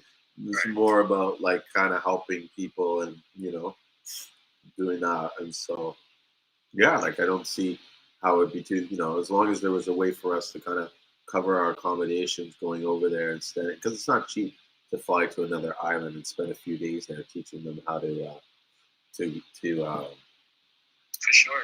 to grow the sea moss or to develop the farms, but it can be rewarding. Like I have a friend, this guy Junior, who we helped establish a farm to build it, and like his son was there, and we got to teach them how to, you know, uh, build the ropes and add them in and stuff like that, and to see how his son was kind of like looking up to him, and this is an opportunity for his son to make money, you know, um, at a young age, and like something he can grow into. Like this is something he can leave his son, and then his son doesn't have to go on the streets, or doesn't have to work, or doesn't have to like hang out and commit crimes and stuff like that, which is what generally happens when these kids don't have anything to do. They just get caught up with the wrong people.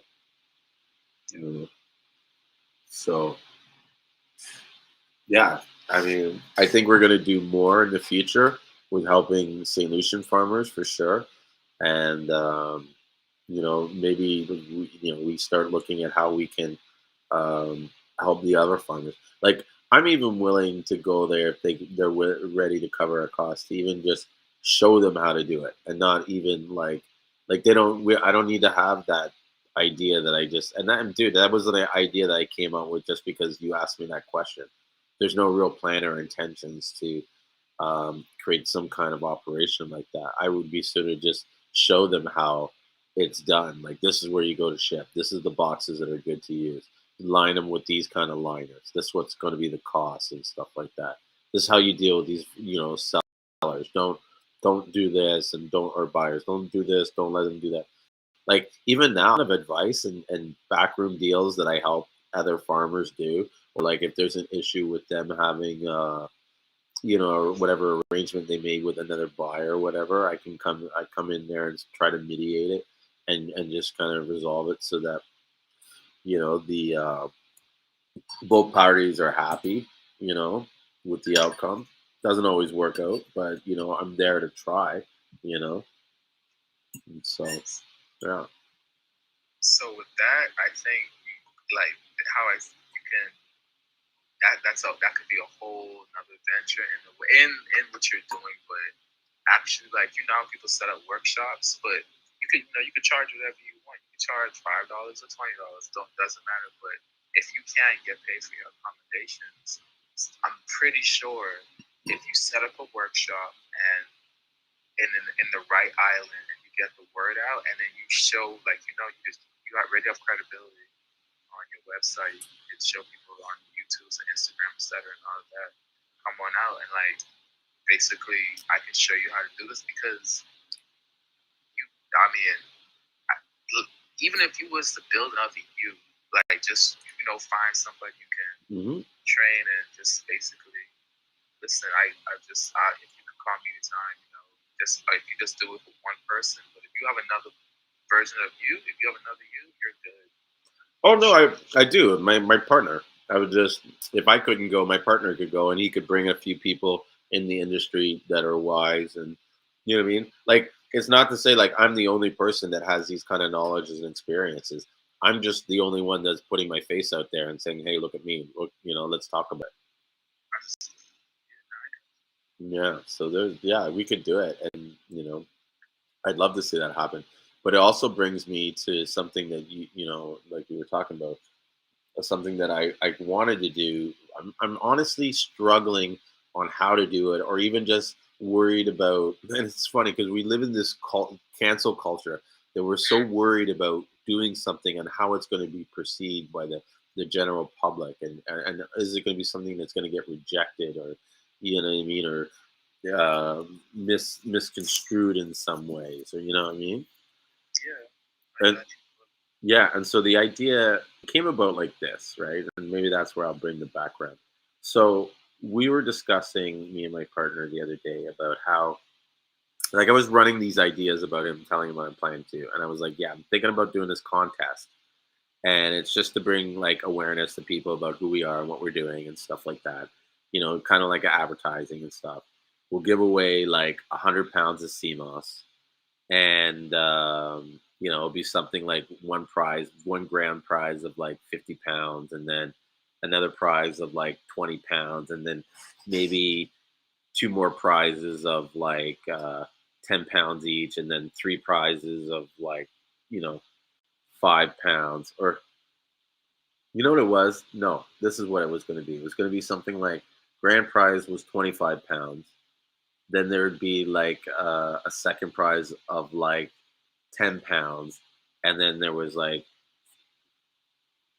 three prizes of 5 pounds, right? That makes 50. And then there was going to be 51 pound prizes. The idea was to get as many people kind of like, you know, getting a prize and benefiting from whatever activity that we had them do in order to win this sweepstakes or this prize contest. So he brought up this suggestion like, look, why don't we flip it, offer more CMOS, but turn it into a raffle, right? And then take the proceeds from the raffle and use it to help support the farmers and the, you know, the other people in the community and stuff like that. There's a lot of programs or a lot of like groups that I can't really talk about on live stream, but we do spend a lot of like our funds, our profits, I should say, reinvesting it in the community, helping people out. I can say that we've given microloans to people before.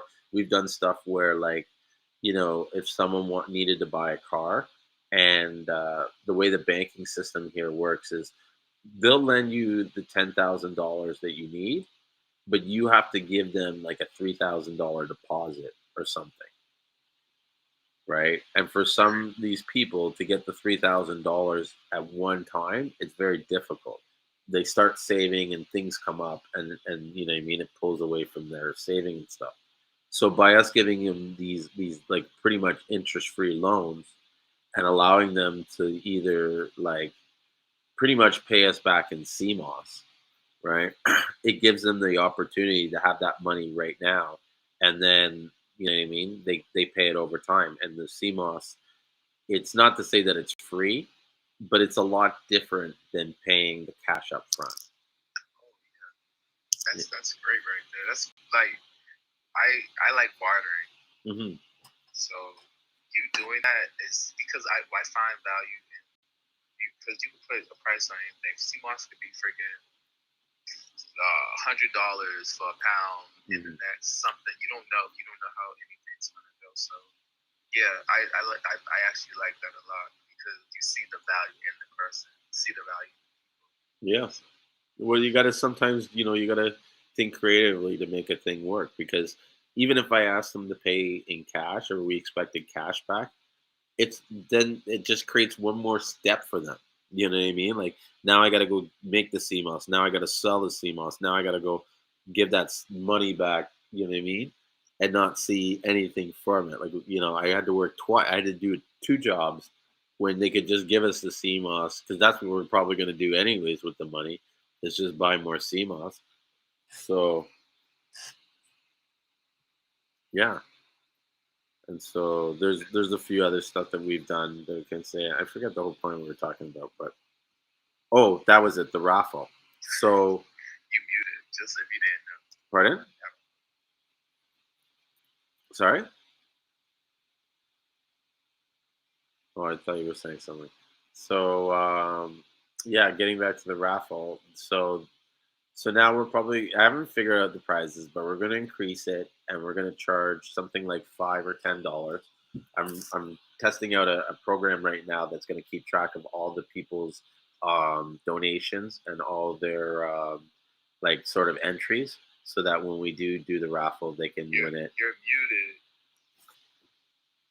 Oh, I'm muted. How long was I muted for? Probably for like maybe like 2 minutes. Wow, because I was even asking you questions, and I was like, "Oh, okay, never mind. You didn't want to answer me." Ah. So getting back to what you're saying is that there's probably going to be more prizes. There's going to be bigger prizes. I'll probably do some spices. I have a bunch of coal pots to give away. I think I have some products that I've purchased from people like I don't know if you've heard of this company called Vegan Electric, or no, sorry, not Vegan Electric, sorry, Vegan Fiber. And so before they were Vegan Fiber, they were originally called Divine Herbs and Healing. And so I brought some products from them that I still have that I was planning to give away as gifts, but now I can give them away as prizes. So I got those, some cold pots. We'll give out a bunch of Seamoss, probably some purple, some lots of gold, and do it something like, yeah, you probably $10, and it'll be something like, no prize will be worth less than $10, or I mean $50 or something, so that if you do win, you're going to win a decent, and there'll be enough prizes where there'll be a good ratio of winners. So Nah, that's a great idea. Let me, man. Shoot, I'm about to join that raffle. Let me know when it's popping off. so yeah, give me a few days. I'm going to test the software out and stuff, and then I'll probably announce it on one of these shows, and I'll run it for like a month or something like that to get everybody to kind of, you know. And then after it's done, I'll make sure that I videotape and show exactly what we like spent the money on and where it went to and who we helped and stuff like that. You know what I mean? And it might even be, and I mean, I don't know if it goes good, I'll do it, often because, like, dude, I watch the news almost every night, and there's a lot of times where I'm watching the news and there's like people that like their house went up in flames. You know what I mean? And they have nothing left, nowhere to even live. You know what I mean? No, um, fuck, I'm gonna get emotional because it's like I like, what I mean? So many times I watch this show and I wish I could just pick up the phone and do something because you watch these people suffer where it's like their houses are charred and you know that they could build a new structure for a couple thousand of our dollars. Do you know what I'm saying? And so to do this kind of fun, like I really hope it goes successful because like to do something like this and to have sort of uh, like I guess like a cache of money or like, you know what I mean? Like a large group of like funds so that if something does happen, we have it, or we can like the amount of CMOS farmers that don't even have a good proper pair of goggles to go under the water is amazing. Is crazy. Like if we could go out and buy that for them or get them all like rash guards so that when they're in the water, they have some kind of like a wetsuit. Like even to get most of them wetsuits, that's huge because people don't realize or they have no idea is that the sea moss hoards like there's a lot of microorganism or organisms that live within the sea moss, and one of them is this like I forget the scientific name, but it's pretty much like a sea lice. And when you get close to the sea moss and you're sort of disturbing the sea moss as you clean it, they will float off and then float on you and start eating on you because they're carnivorous. Like they eat, like they bite you. And so if you don't have like like I know one guy who was wearing full clothes, like pants, everything, because they're all over him. Yeah, that sounds familiar. Aren't they called like sand something? Those are sandflies. Those are horrible. Oh my gosh, sandflies are fucking vicious. Like vicious, vicious, vicious. Every time we went to the beach, we'd have to build a fire to keep the sandflies away. Yeah, or they would just like, and like there'll be like a sort of like a radius where like the fire is, and then you step inside that radius, and they just swarm on you.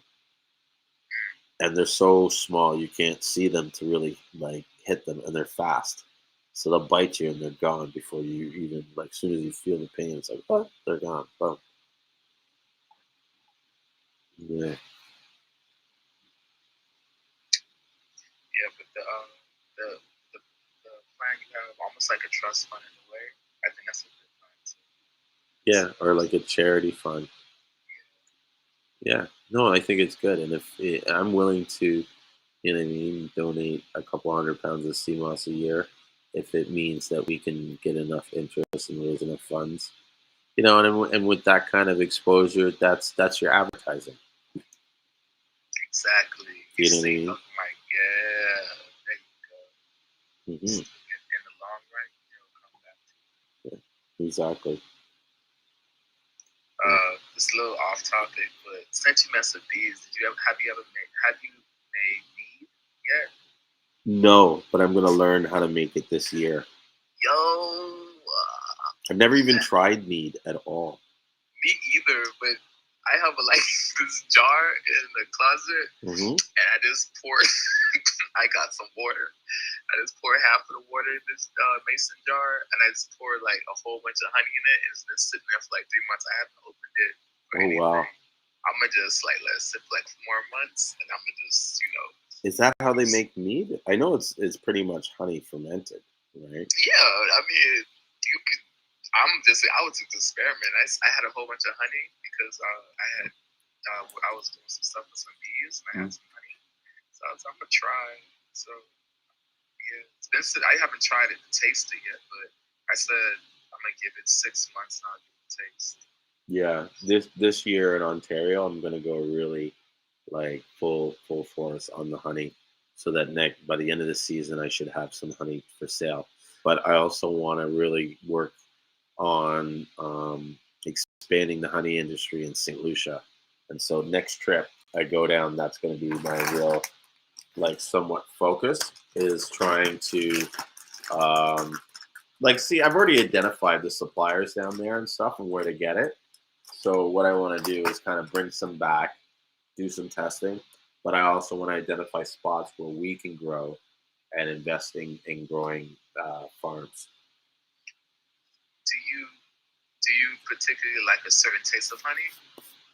Do I like a certain taste? Yeah, orange for me, the orange blossom honey is bitter. But some of the best honey I got. It's a purple. I forgot the name of the flower. I know the name of the flower. Lavender. No, it's not lavender. It's the flower is it grows on a vine, and it's like a purple. The buds of it is white. It's like purplish. I know what you're talking like about. that. And it's a palmetto tree. The bees were gathering pollen from both, and from that purplish flower, I forgot the name, but of the palmetto tree too. And that was one of the best honeys. And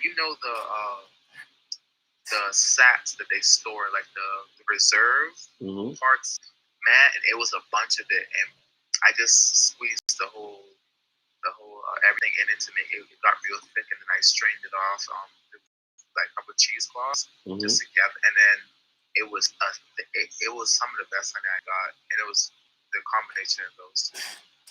I believe that, yeah. Well, that's the thing with honey. I feel like the future is that everybody's going to be into the flavor profiles and what the honey is, making them taste like or remember. And so I don't have a particular, how do you say it, preference of honey, but I do want to learn how to taste honey and become like a honey sommelier. He's spitting out. Yeah, okay, give me the next. Yeah, I feel you. No, seriously, they have them there, and they usually judge them at winter fairs and stuff. And the reason why I want to do that is because one of the goals that I have when building this honey business in St. Lucia is I'm going to enter into every single honey contest that I can. Yo. And the goal is to win one of those honey, and that's all I got to do is win one of them, and then I'll put me on the map as sort of like this, established honey producer, and I can start marketing more of my honey stuff and honey products. And one of the things I want to do is when I bottle the honey or I kind of market the honey, I want to have it separated by different areas or regions where we could say, like you were talking earlier, like the bees ate on these particular flowers or this and that, and we can show in this area, this is what the honeybee was in contact with. Yeah. That's something I can't lie to you. That's something I would I would love to see or do. I can't lie, I probably like to do that too. But just the fact that you understand like the future, how it's gonna be different flavor profiles for sure. Because like, that's something when it comes to the honey, even when I flavor my tea a little bit, because I can tell it's not a big difference. I won't lie to you. It's like, but if I have a light tea with just like herbs, it's not nothing strong like like Earl Grey. I want to sweeten the Earl Grey with honey, but if it's something with a strong taste like black tea or something, I can't taste it. But when it's not a light tea, like a lemon and ginger or something like that, I can taste it. I can make it different. Otherwise, Nice. Well, thank you. I actually but it's a really good movie about this beekeeper. It's a woman. Is it on Netflix? I didn't watch it. I forgot.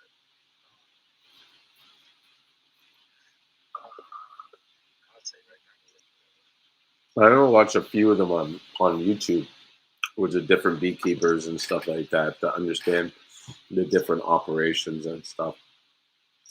You know what I mean? It's a great movie. I can't lie to you. Let me tell you why I like it so much.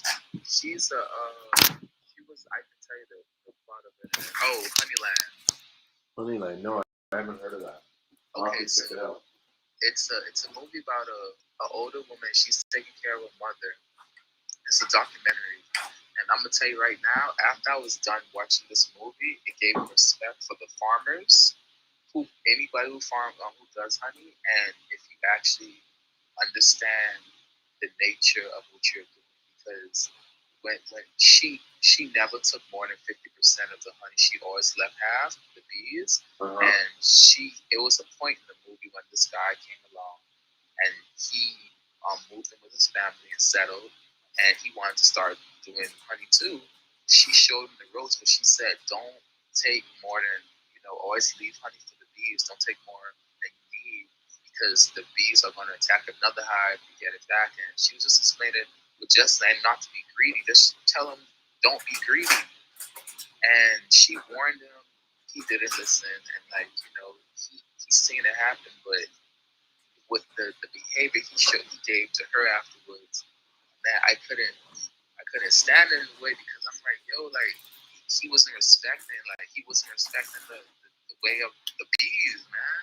And she was trying to show him and his family, but one of the boys, his son, took to her, and he was listening. And he was like, "No, you're not gonna teach my son." And man, but it's a really good documentary movie. But, yeah, I'll have to check it out. Where did you see it on? Was it on Netflix? Or? I don't even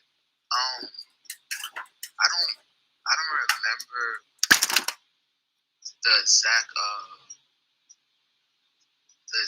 I don't remember because I seen it close when it came out, right? And yesterday it came out in 2019.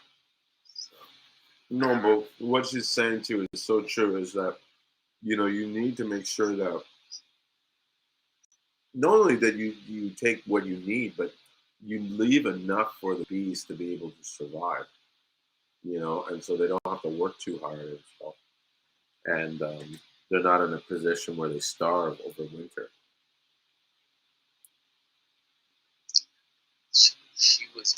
she was getting it. She only had a one smoker. She wasn't covered up or nothing like that, and they weren't biting her or anything. He goes and does it, and bees, they're very sensitive to the loud stuff and vibrations too. Yep. Because No, I know. so, yeah. But even like I don't eat right, but I eat honey because I understand the agreement. If you give back and you understand, I don't think bees will mind because you're helping them, then you're helping them. And even with a cow, like I don't drink milk, like I don't, but I don't because it doesn't agree with me, but I wouldn't mind milking a cow, especially if it was my cow and like it didn't, like stuff like that doesn't bother me. But I understand why people are against it, like for the big factories. I get that part. But Yeah, it's kind of interesting how some of these guys are fanatic about bees and kind of like, oh, that's vegans shouldn't be having honey and this and that. But I don't know. I feel like if it's done in a sustainable way, in the right way, it's a proper relationship. Like they having too much honey stored in certain areas is not a good idea for a honeybee life or a healthy life. You know? yeah. Did you do you guys set up like I've seen some cool contraptions people have been doing with beehives and setting up. It's like a clear bottle thing, and the honey just drips down and it collects the honey. Have you seen The that? flow hive. Yeah, I think so. Yeah. Do you think that's like go ahead? Well, I was gonna say, yeah, I've seen them. They look cool, and I'm thinking about getting one of them just to try it out. But go ahead, finish what you wanted to say. No, do you think it works like if you've seen it? Because I haven't seen one for real. When people advertise something, it always looks like it works perfect. Well, of course. Yeah. I haven't seen one in real life in action. I've seen some people rave about it and love it, and then I've seen some other people that are like, this is horrible. This is the worst thing I had. I had, terrible time cleaning it up. This that. So it's kind of like a mixed bag, but I think the device looks cool, and I think it's beneficial for those that are like have one or two hives, so that they don't have to invest in an extractor machine to extract the honey. Are you good at finding the queen? No, but most of my are marked, so I know what they look like. They're easy to spot. But even last year, I had a nuke that we set up, and when we went to the end of the inspection at the end of the winter, we looked, and um, the queen that we had originally had must have died, and they made a new one. Oh damn! Yeah, because there was a new young queen now, and she wasn't marked. So did you have to find someone else had to find it? Pardon? Who had to find it? It was me and another beekeeper. We were doing the hive inspection and checking for varroa mites, and so she noticed it.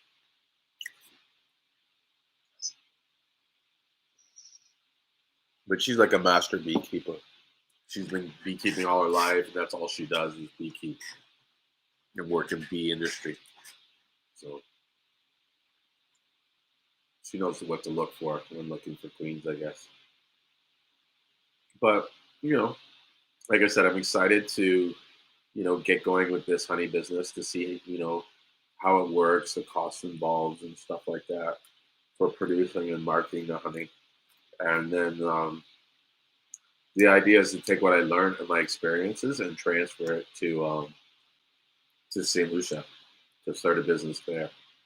And I think the game plan, although it might change after a while, but the game plan is to basically find and identify people and or farmers that are interested in keeping bees in their property and or wherever they choose. And so when we find these people and we identify them, we're going to, shit. When you were just talking and you forget what you were talking about? Yeah, you good. Yeah, I just did that. Nah, you were going on about beekeeping and finding the right people, well, people who are interested. Oh, now I remember what I was talking about. So yeah, so finding the farmers or the people. This is in St. Lucia, and so the idea is we go to them and say, hey, you want to get into beekeeping? Okay, here's all the equipment. Here's the bees. Here's the hive. Here's all the we we do tackle the upfront costs, right? And we kind of say to them, okay, you just look after the bees. We give you the training on how to look after the bees. If the bees die, we replace the bees. If it needs new equipment, we find the equipment, everything. Whatever you need, we provide, right?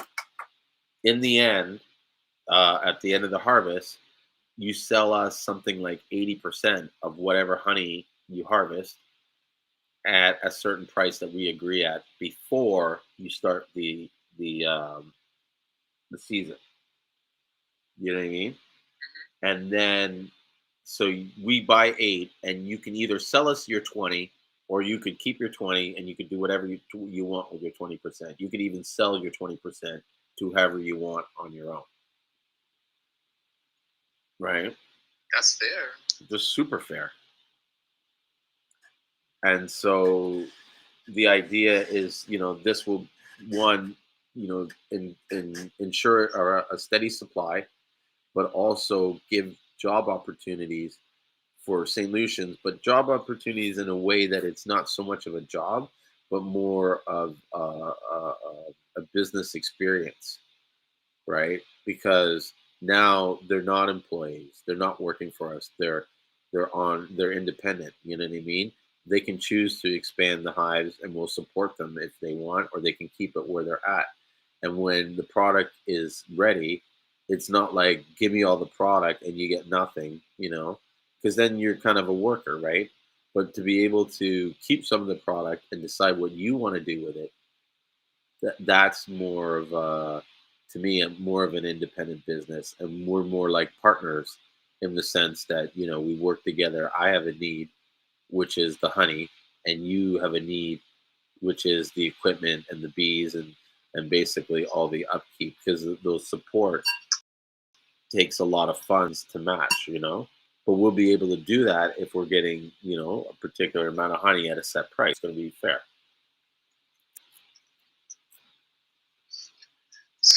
So when it comes when it comes to honey, do you think honey's more sustainable because it's high sugar? Okay, so how long can you keep honey for after you like jar it up and all that? Forever. For real? Forever. The honey never goes bad. Friggin' A, man. Mm-hmm. Yeah, that's solid. Honey's got amazing stuff, and it's full of like a natural peroxide. So if you have like a cut or wound, you can actually pour the honey on it and wrap it with like a leaf or something, and it will disinfect it. Man, that's gonna line up with you pretty good. Mm-hmm. Mm-hmm, mm-hmm. Man, but for real, just how you talking, watch Honeyland. I'm about to find it where you can watch it too. You might, I don't know, maybe you can watch it on Hulu. I don't have Hulu. Let me look it up and see. What I do have, and I don't know if I'm allowed to say it online, but I have this. Oh, I already know what you're about to say. You about to say you have Amazon, right? No, Flexify. Oh, okay. I don't even know what that is. Okay. Yeah. Flexify is this like underground streaming service. You remember Cody? You remember those Cody boxes? Yeah, I know you. Yeah, I'm on it. Yeah. So this is like Cody, except it's online, and so it has every single channel, every single TV show, every single like movie, every single episode of everything, and you pay like something like $60 for like 3 months or something like that. But it's worth it because like I watch a lot of documentaries, and I don't like watching TV with commercials on it, and so I tend to watch everything online. Yeah.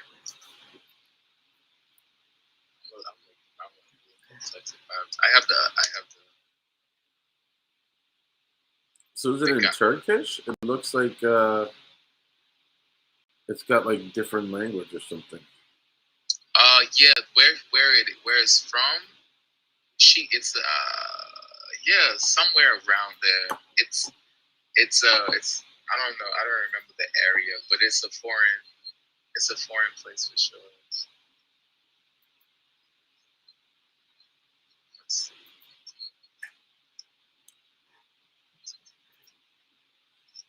Let's see what they say.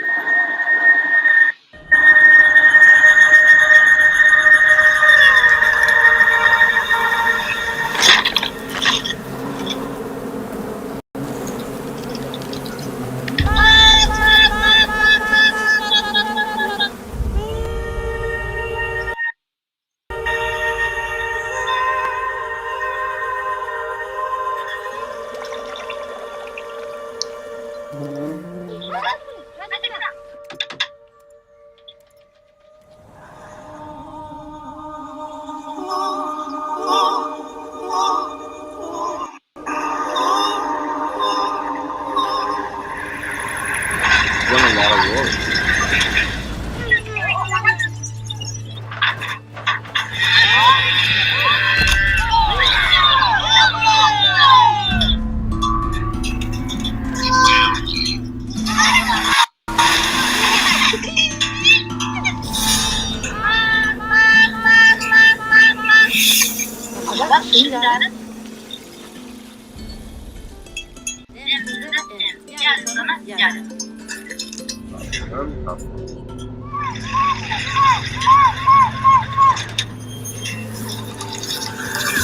Always beekeeper.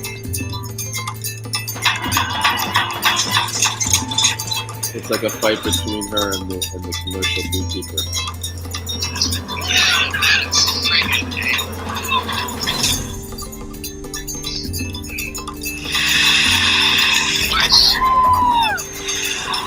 Oh no. They like destroyed her hives and stuff.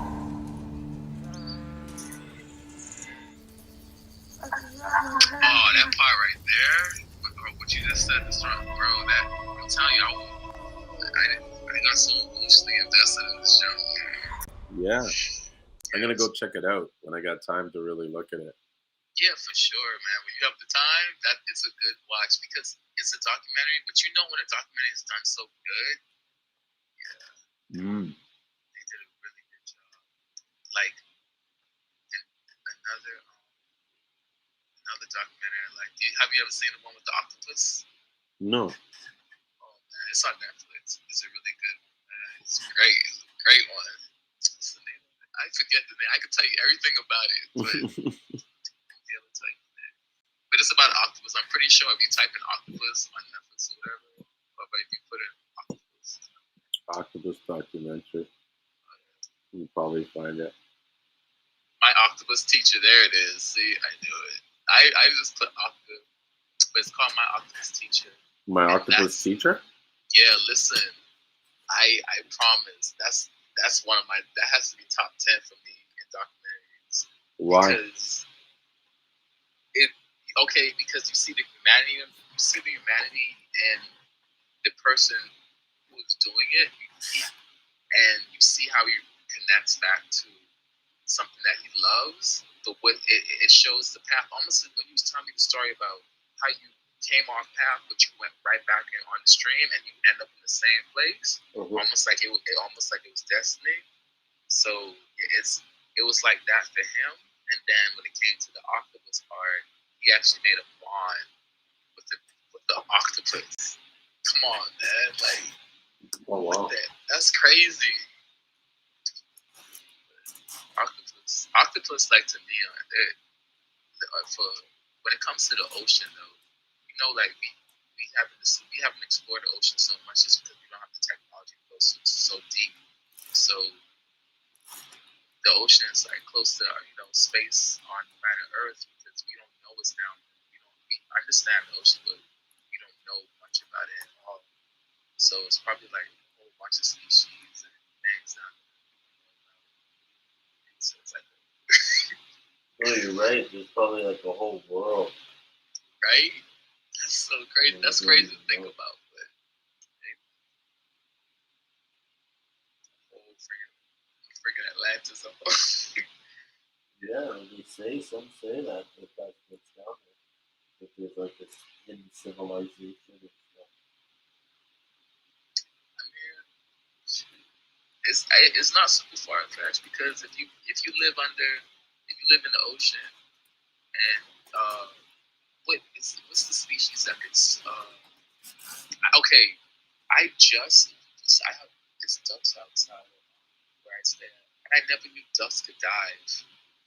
I seen a duck running from a goose, and this goose was friggin' chasing him. And I know the goose. I know like all the ducks and gooses around there, right? So I know this goose. He's just protective, and he doesn't like anybody messing with his family and stuff like that. So he sounded like he was just pissed off. So he freaking chased this duck, and this duck was not getting away from this goose, and he died. I never even knew ducks can dive, like go in the water and swim. So like I don't know if it's evolution or what, but yeah. So you're saying the dove dived in the water to swim? He dived under, he swam, and he popped up on probably like 10 feet away in another spot. And like he dived again because the goose seen him, and he went after him again. He dived right back under. Yeah. Well, it's crazy what animals will do out of the norm to survive. Like, did you know that chickens sleep in trees? No. Yeah. So in St. Lucia, all the chickens sleep in trees. And is it for a reason? Because there's predators at night, so they can't sleep on the ground. It's to kind of be safe. And I'll never forget, like, me discovering this. It was so funny. Like, we're in this village called Denry, like, visiting some family friends. And so we're waiting outside, having drinks at the bar and stuff like that, right? And I kind of walk down the road, and I look in the tree because I hear this noise. And I see these animals in the tree, and I look closely, and there's, like, a rooster and a bunch of chickens, and they're all just chilling in the tree. I ended up taking a video of it. I'll get it ready for next time. I'll show it, yeah. But it was pretty funny to see these chickens up in the tree. I was like, holy shit! And everybody was looking at me like I was crazy. Like, what is this white man doing? Why is he so mesmerized by the chickens in the tree? So, and what's funny is I'm not white, I'm black, but everybody thought I was white when I was there. But it's not too much mix people in St. Lucian. I guess there is, but like just the way I talked and sounded, I just wasn't. Proper. Yeah, I wasn't black for them. Yeah. It's weird. Like when did you move from St. Lucia to like Canada? Oh, I was born in Canada. Oh, for real? Yeah, I was born in Toronto, and so I've lived in the city all my life. But like since I was 10, I had been going to Canada, St. Lucia, like every couple of years. Yeah, because like in the Bahamas, like if you speak proper English, because proper English because a lot of the Caribbean islands were ruled by the English. Mm-hmm. So some schools like prestigious schools or whatever, you can tell by the way someone speaks. You can tell whether it's a teacher from, or at least their upbringing, and then you being proper and stuff like that. Yeah. But that's not like like someone is a Bahamians would hate on someone where they speak, but in America, like it's where people would say like, you think you bougie, are you talking white? Or what you talking? Yeah, it's funny how they get, you know what I mean? Like, it's like, they're mad at you for being too white, they're mad at you for being too black. Yeah, can't do shit. You can't win.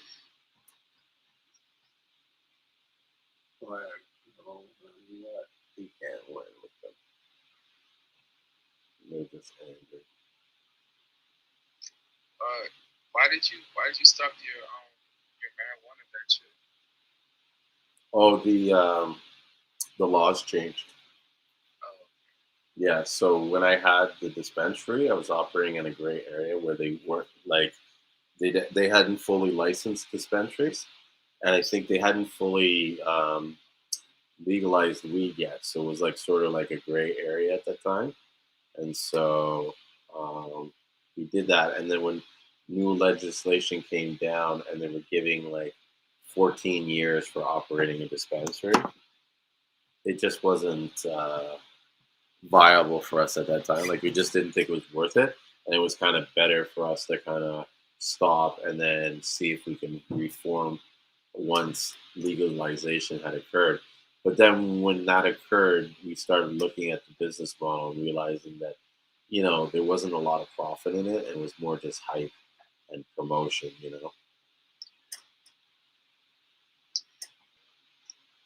Yeah. So we got out of that. And I just focused more on my real estate. Do you think it's like it may be like in the states or something? Do you think it's to get your license? Do you think that you should like it's not like to buy it, but actually open a shop? Hmm. I think it's worth it. Yeah. I mean, it depends on where your laws are and where you are, right? In Canada, like Ontario, I mean, it can be, but I don't know. It's not worth it to us or to me and who I was planning to do it with, because I don't know for sure what the margins are, but I know that the profit is heavily controlled by the government, so they kind of control how much profit you can really make by what you make off the product. Okay, you have to get that. Yeah, I did. Mhm. It seems like just Like under the new model, everything gets shipped through the government. So the licensed producers send the CMOS to this cannabis and tobacco department, and then they verify the packaging and the labeling, and then you as a retailer, you order from the catalog that the governing board puts out, the CMOS, companies, but they are shit. I did it again. man, it's okay. You're probably tired. I am a little tired. It's just like been a long day. I've been up since like 5:30 this morning. I was Oh, packing a lot of CMOS and stuff. And what so, time did you go to sleep that night? That Sunday? What time, bruh? I was like, this not here. I think I went to bed around 5:30 or 4:30 that night. The last time we did the live, I ended up really late, and so it's getting that. I think maybe we'll end it like around 1 o'clock or so, unless someone has like specific questions and stuff like that. But yeah, it was pretty late on Sunday, and all day today I was just kind of like packing CMOS and cleaning up the warehouse and organizing things, moving around boxes and stuff like that and stuff. So I think that we're going to get ready soon to do. I expect there's going to be a big push in business and in sales, and so I want to be kind of ready and on top of it so that I don't get slammed like I did for Christmas. Christmas, I really fell behind, and it totally affected the business. And I just, if I scale, I want to make sure, or as I'm scaling, I want to make sure that I have those, yes, pressure points or areas where I was sort of slowing down. I want to make sure that I'm not, I'm in a better position.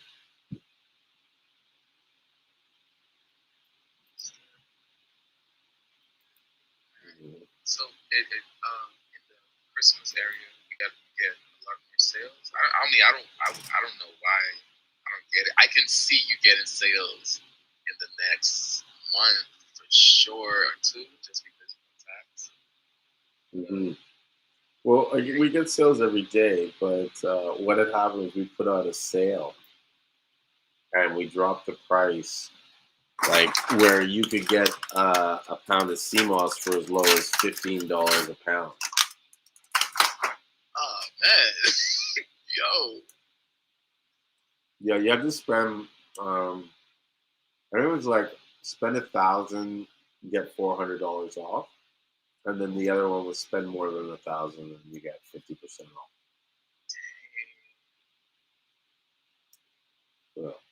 So with the Seamoss now being at $30, 50% off is $15.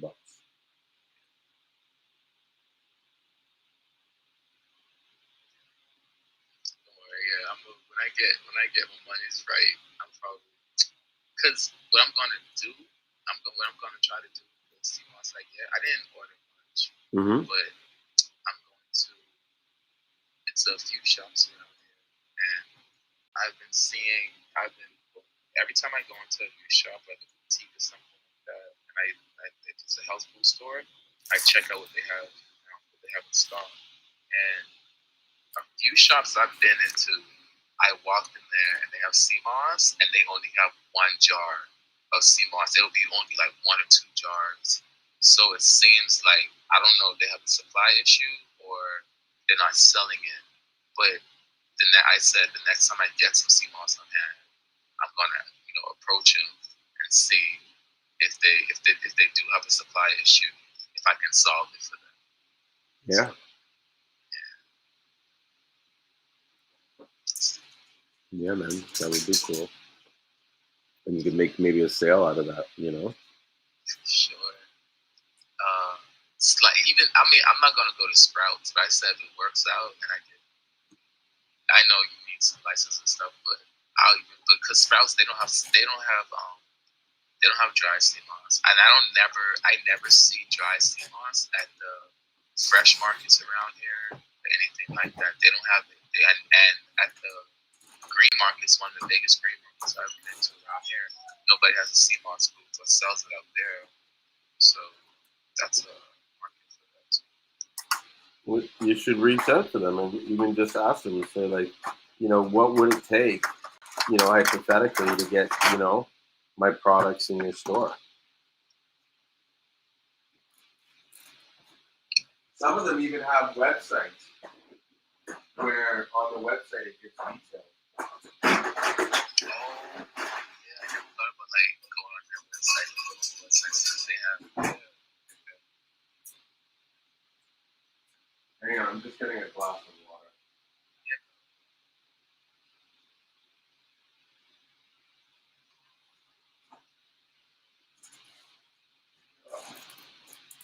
Sorry about that.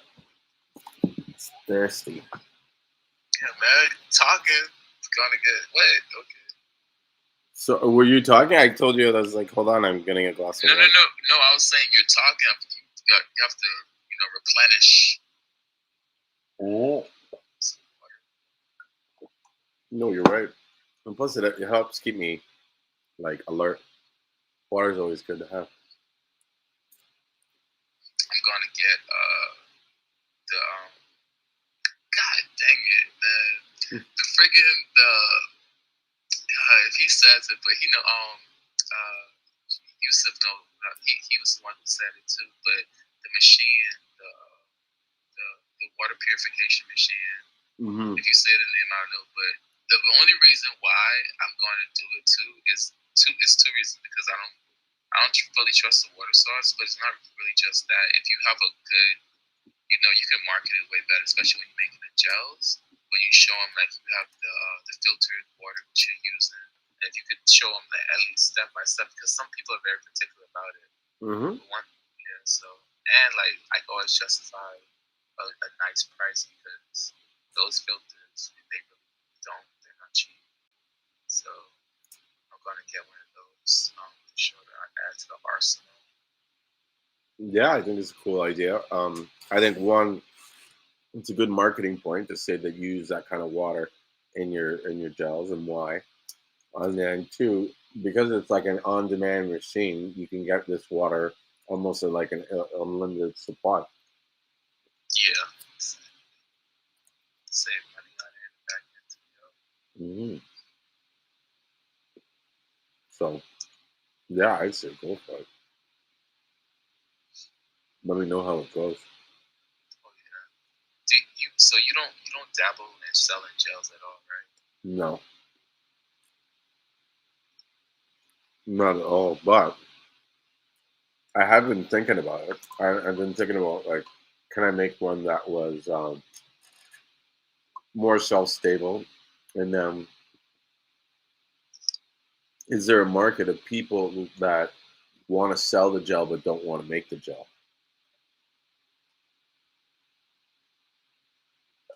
And so, can I create a business where I supply all these people, whether they be like, at farmers markets, or, they could be like at barber shops or something like that.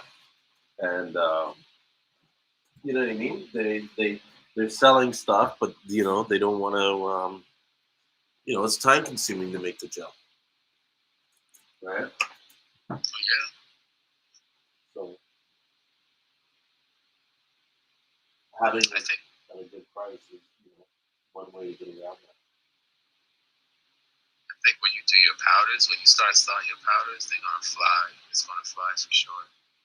Oh yeah, the powders are crazy. There's a lot of people have been waiting for me to get powder, and I'm gonna do it as like. In fact, I was supposed to actually order some stuff today, and I didn't. And I was supposed to order some stuff from Amazon, and I didn't. So it's procrastination all the time. Does anybody have a Seamoss baby food line? No, but they should. One of my friends, they just had a child, and I told them like like when they start feeding her like baby food, I told them I'm going to make them their first batch of baby food. Like I told them I'm gonna come there and I'll show them step by step how to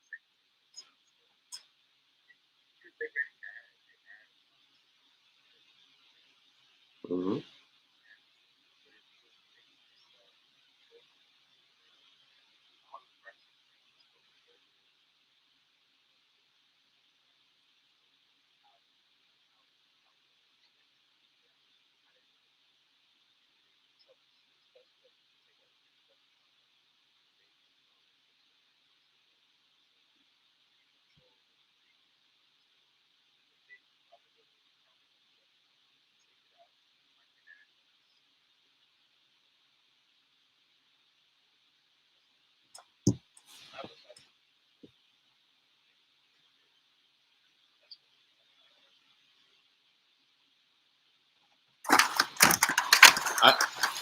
I think what? Yeah. No, I think it would be good, especially if you can show the nutrients and the minerals. It's almost like a multivitamin food. Do you know what I mean?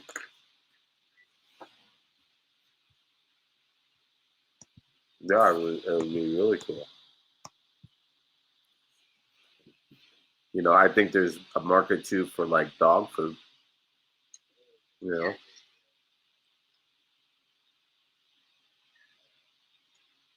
Especially dogs that have like the big dogs like Great Danes and stuff. They have like backbone and stuff like that. They definitely have. I don't know, but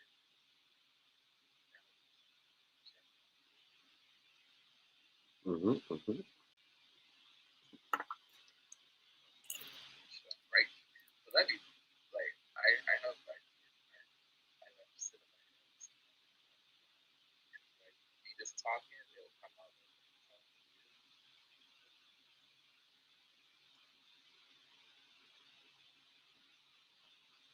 hmm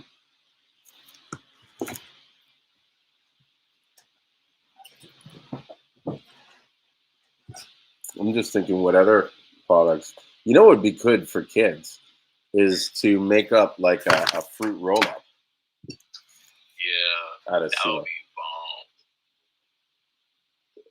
bomb. I think kids would like.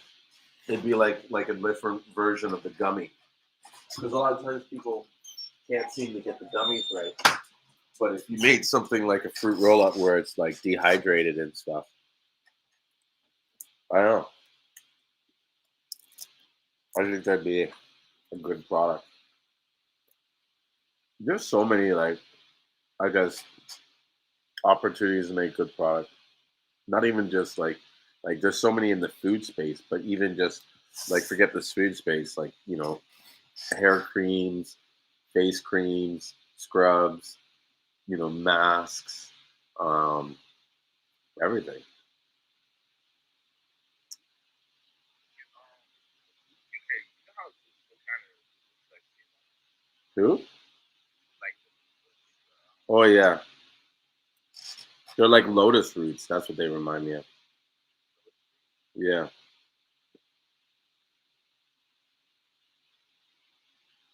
okay.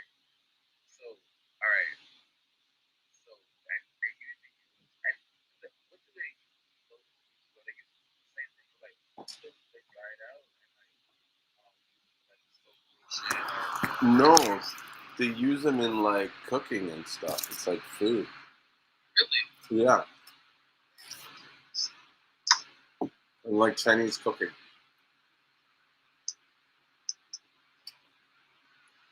Yeah, Google it.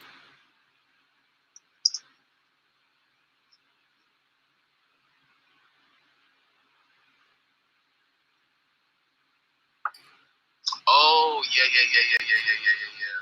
Okay. Okay. Mhm. Yeah, they do. They yeah. Okay. I have what I seen it in what did they have it in again?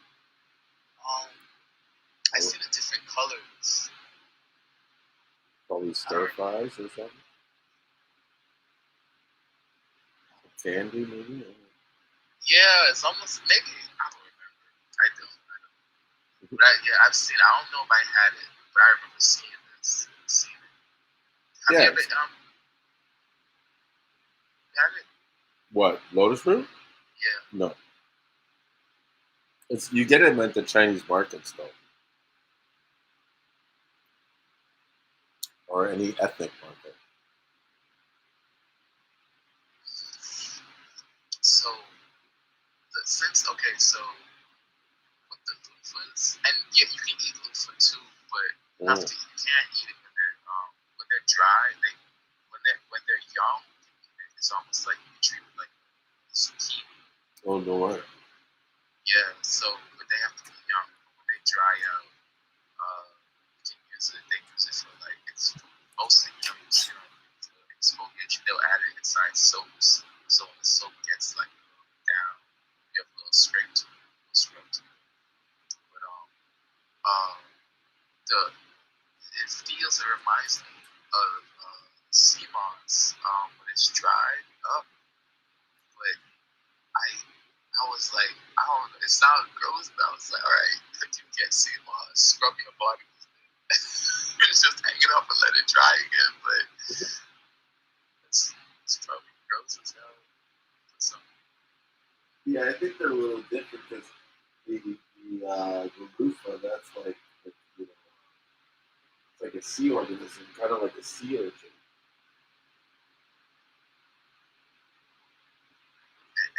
and Or no, it's a sea sponge. That's what they're called. it's a sponge. It's a sponge. No, not the loofahs. I don't. It's not really like it's I don't know what it's but it's almost as close to it, I guess, like a sponge. But when it stays dry, it doesn't absorb the moisture. I never tried it, but anytime I used it in soaps and stuff like that, it never absorbed the moisture. But whereas Seamoss, it will absorb the moisture. But the thing about it is you have to let the, you know what, I'm going to try it tomorrow. Grab a little bit of Seamoss I have. I'm going to scrub with it and I'm going to see what happens if I just sit it out. Because the thing about it is you have to let the Seamoss sit. So if you just be able to and just leave it, you probably might not hold it. I don't know. I'm gonna try it tomorrow. Pardon? I'm gonna try it. I'm gonna try scrub and Seamoss tomorrow. Try Seamoss and see what happens. Yeah. Are you gonna try and do the what you call it the deep frying thing we talked about earlier? Yeah, I'm gonna when I get some, I'm gonna take some out and I'm going to I'm gonna do it. I need to write it down. Okay. It says I'm gonna soak it, freeze it. No, soak it, season it, soak, freeze, batter, and fry. Yeah, I'm gonna do it. I'm gonna, I'm gonna do another one. I'm gonna probably just try like batter and fry and just see to get close to like how this is said. Mm-hmm. Yeah,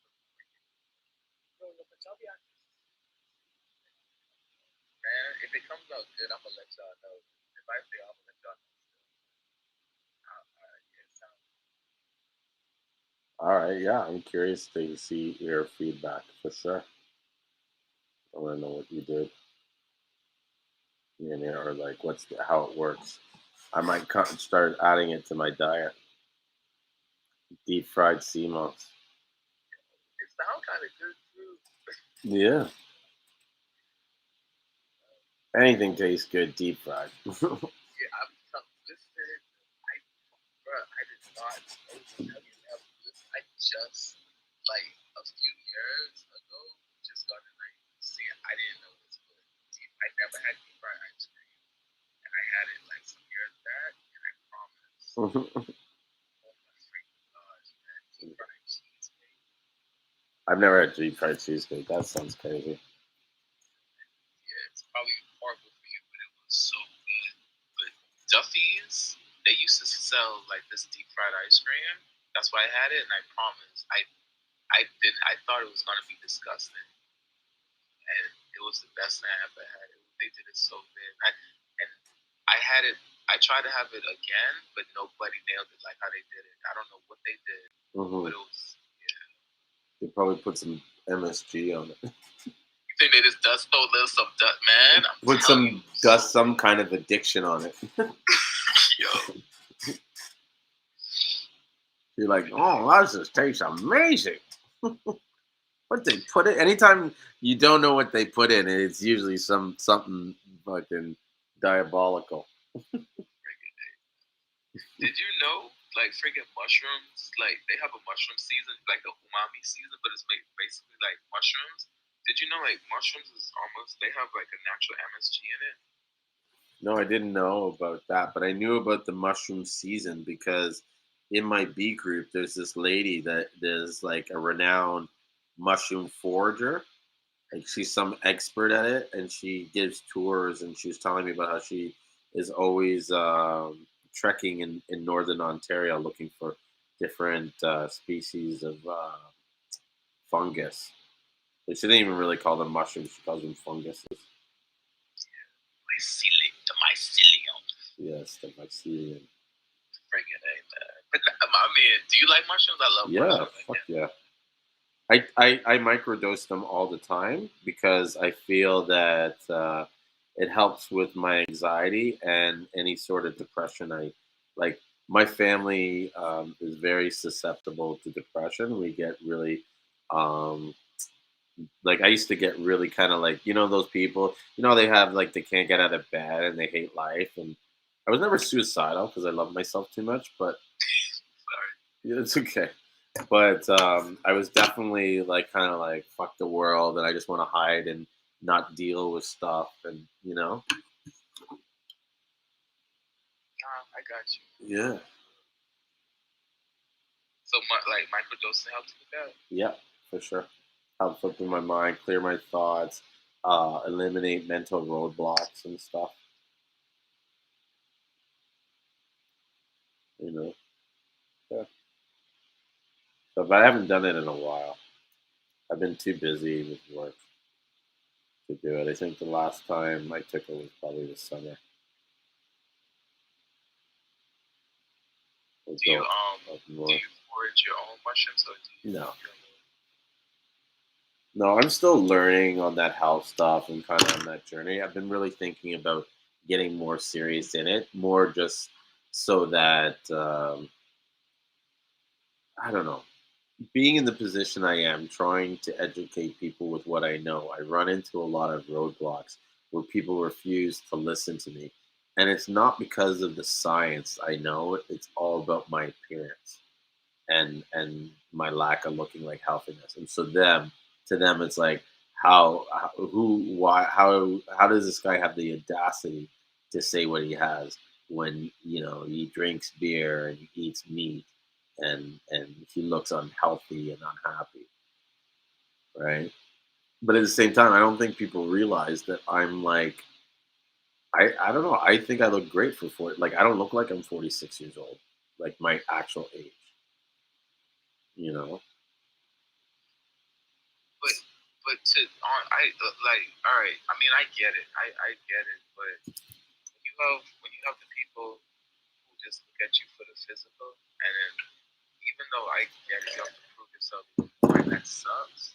Mm. But man, like people don't get it. Like you have to understand if people really understood the soul and energy and what someone brings, what I'm bringing towards you. If you look at anybody just for the physical, you could easily get bamboozled. So easy. For sure. No, I agree with you. And in some ways, you're right. Like when these guys do this, they're not living in the spiritual world. They're more living in the physical world. Do you know what I mean? And so that's why things like that, like to me, my appearance doesn't mean shit. In fact, my thoughts, I believe, shape my appearance. So how I feel and think determines on how I really go. And then I believe that if I think hard enough, I can make myself skinny and be in good health. But I choose not to because I choose to focus my attention on other things that are making me more happier. And to me, that's the key and understanding of life. It doesn't matter what you look like or what you do or what you have. It matters if you're happy. Okay, because if I was skinny and I had a six pack and I was unhappy, what the fuck does you know what I mean? That shit doesn't mean anything. The only thing that matters is your happiness. The only thing that matters is that you're moving towards the goals that your internal self is dying for. A lot of times people have these feelings and stuff like that, and it's really just a sign, meaning that they need to get up and do the thing that they were meant to do, or that they were, like their true purpose on this world. And when you start operating in your purpose or what you believe is your purpose, because sometimes you'll never know what your real purpose is. You just got to believe that what you think you're supposed to be doing is what you're doing.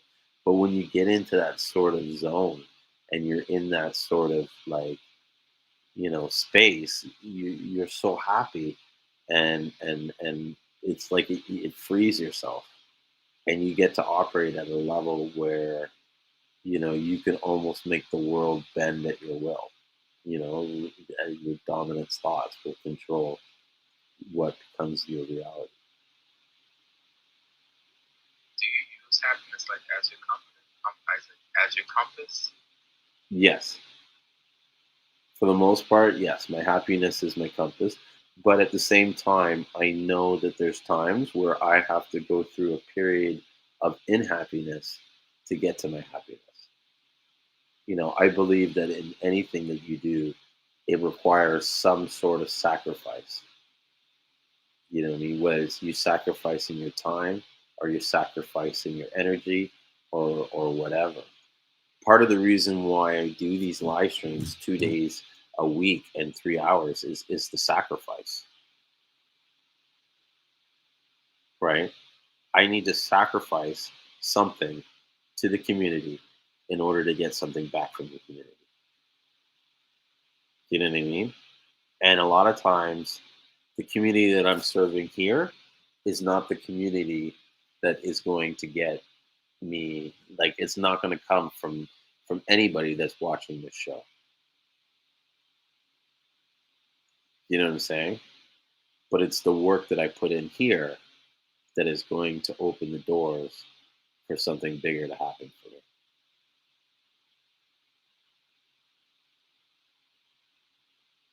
And too many people don't they lose that part about the sacrifice and about the what I mean, to be, a good person and sort of try to be righteous in your heart.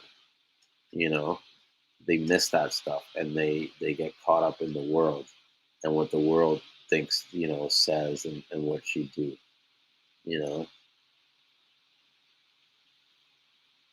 And I don't know, it's hard not to get caught up in the world. It's all this shit around you. Like for me, on I don't like to decompress Hmm. and just to just to get away.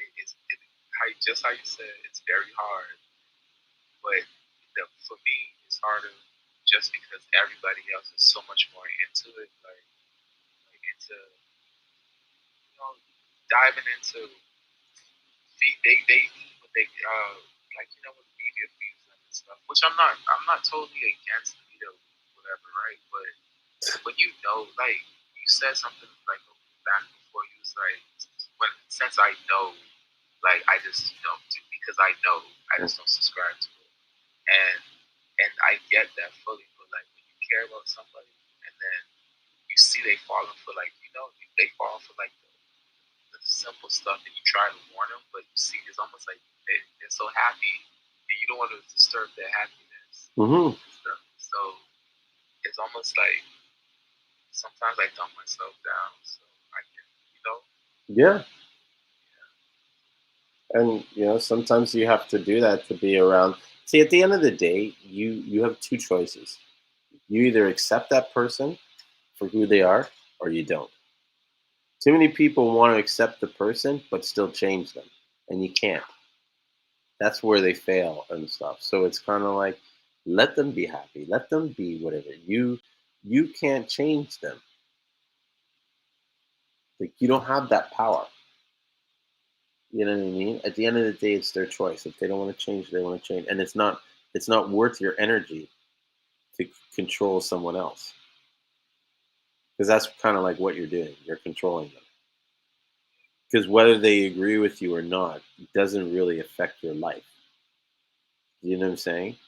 Sure, you care about them. Sure, you want what you want for them, but that's what you want for them, and that's in your world, not their world. Like, that's, I think, the concept that I believe in. I know it's a little out there, but like, I believe that everybody runs their own world, and the world is based on the things that you see in your eyes and how your brain interprets it. And through your mind, you're able to control what you see, and therefore what you experience and what your life's about. And so, again, I forgot the point I wanted to say. No. You was going, you was flowing, boy. Yeah. So you basically saying, it being if you control your own world. Oh, Like, yes. So I was saying is that, so you make your own reality. So what I see for like, is different than what you see. I guess that's kind of like, to sum it up, is what I'm trying to say. Is like, you know what I mean? So like, you are looking at the world and like, you know what I mean? In your world, health matters, this matters, this, that, you know what I mean? I need all this stuff. But to someone else, that means nothing. Their soap operas is what matters to them. You know what I mean? And so that's their world. They're happy. Like, as long as they're happy, then you know what I mean? But there's too many people that build a world where they're not happy because they're not doing what they really want to do. They're doing everything that they think that everybody else wants them to do or should be doing. and that's what it is right there. You just hit it. Look. That's my. It's not even just like the media. I asked a question, and then it's to multiple people. I asked them, do you think if you get everything that you're asking for, you want right now, would you be happy? And this is me asking in an honest place, not no type of judging or trying to bash, in a safe, honest space. And a lot of times they say no, I don't. Well, or I don't know, and it's not. That's what gets me, because true happiness, I know, starts within. It doesn't come from freaking looking pretty and stuff like that. It doesn't come from that. It comes from what you feel from within, and you working from the inside out. And that's the truth of the matter. Like, if you're really happy with yourself, you can provide happiness for other people. And like, see, it's sounds all like, oh, like, like metaphysical and stuff like that. But if you look at it, like, even, man, when I the ducks, when I mess with them, when I go outside, man, they're happy for some piece of the bread, man. Mhm. Like the little groups that come up, they're ecstatic, and it's all good. They don't, because nobody told them, you have to this, that, and that. You have to be like this. You gotta friggin', act a certain way. They're happy doing what they want to do, Mhm. and that's the thing. Even Well, sorry to cut you off, but part of the reason why they're happy is because they're living their purpose. You know what I mean? Their purpose is to be a bird. The question is, are we living our purpose? Do you mean, is the society that we created, is this the world that we really are meant to be interpret, like, are meant to be living? Like, I once thought about, like, how people go crazy and their mental state, right? And I thought about it even today on my way home. It's like when you really think about it, we're driving around in these boxes that have four wheels on it, that we turn this little turn thing with a combustion engine that's firing like fire in within itself to push these pistons. Like like do you understand, like, the complexity of what our lives are living? Do you know what I mean? And we're the only species that subjects us ourselves to this complication. You know what I mean? And that's just driving down the street, like, let alone trying to survive to build a house and buy food and what food to make, and and do you know what I mean? Like, where am I getting my next sale, and marketing, like, fucking marketing. Like, think about that. Could you imagine a snake having to worry about marketing? Yo. Do you know what I mean? So we create these complex, like, so it's no wonder some people just go. And I always said, like, these people that go crazy, they're not really going crazy. They just can't cope with the fucking massive stimuli that we get in our lives. Damn, man. Think about it. Yeah, no, like I never really. You just made me think about our brain almost like a computer, because I'm not trying to, like, dumb down our brain, but Mhm. like when you're trying to upgrade a computer, you have to get more RAM for it, and if you can't hold certain stuff, your computer will friggin' crash. It's going to crash. Listen, I'll tell you something that'll blow your mind. It's something I learned a long time ago. We are like computers. Our brain operates like a computer. If you ask yourself any question, you will always get an answer. Now, whether that answer is right or wrong is determined by the question you ask yourself. So all the answers are within yourself, right? You have, you know what I mean, the knowledge there. You just have to ask your questions so that you can operate to go get the question, right? Because to get the answer to the question requires a function. You know what I mean? That's how computers work. You put this information and it does a function. It does whatever calculations. That's the same way we operate. You know what I mean? And like you said, you can reprogram yourself and have different memory. You can increase your memory capacity. You can do all kinds of things if you want to do that. But we're definitely like computers. In fact, computers are more like us. Let me ask you a question. If if you could do the nano, well, well, Neuralink? No, hell no. yeah. Don't do any of that bullshit. Why? Listen, Why? because I don't believe that we should be as technologically advanced as we should. And when is it going to end? You know what I mean? And what happens if there's a catastrophic failure? Okay, so this is something that I've felt for like a while, is that we're always on this hunt for life to be more convenient. Everything is about convenience, cutting time, saving that work, this, that, operating more efficiency.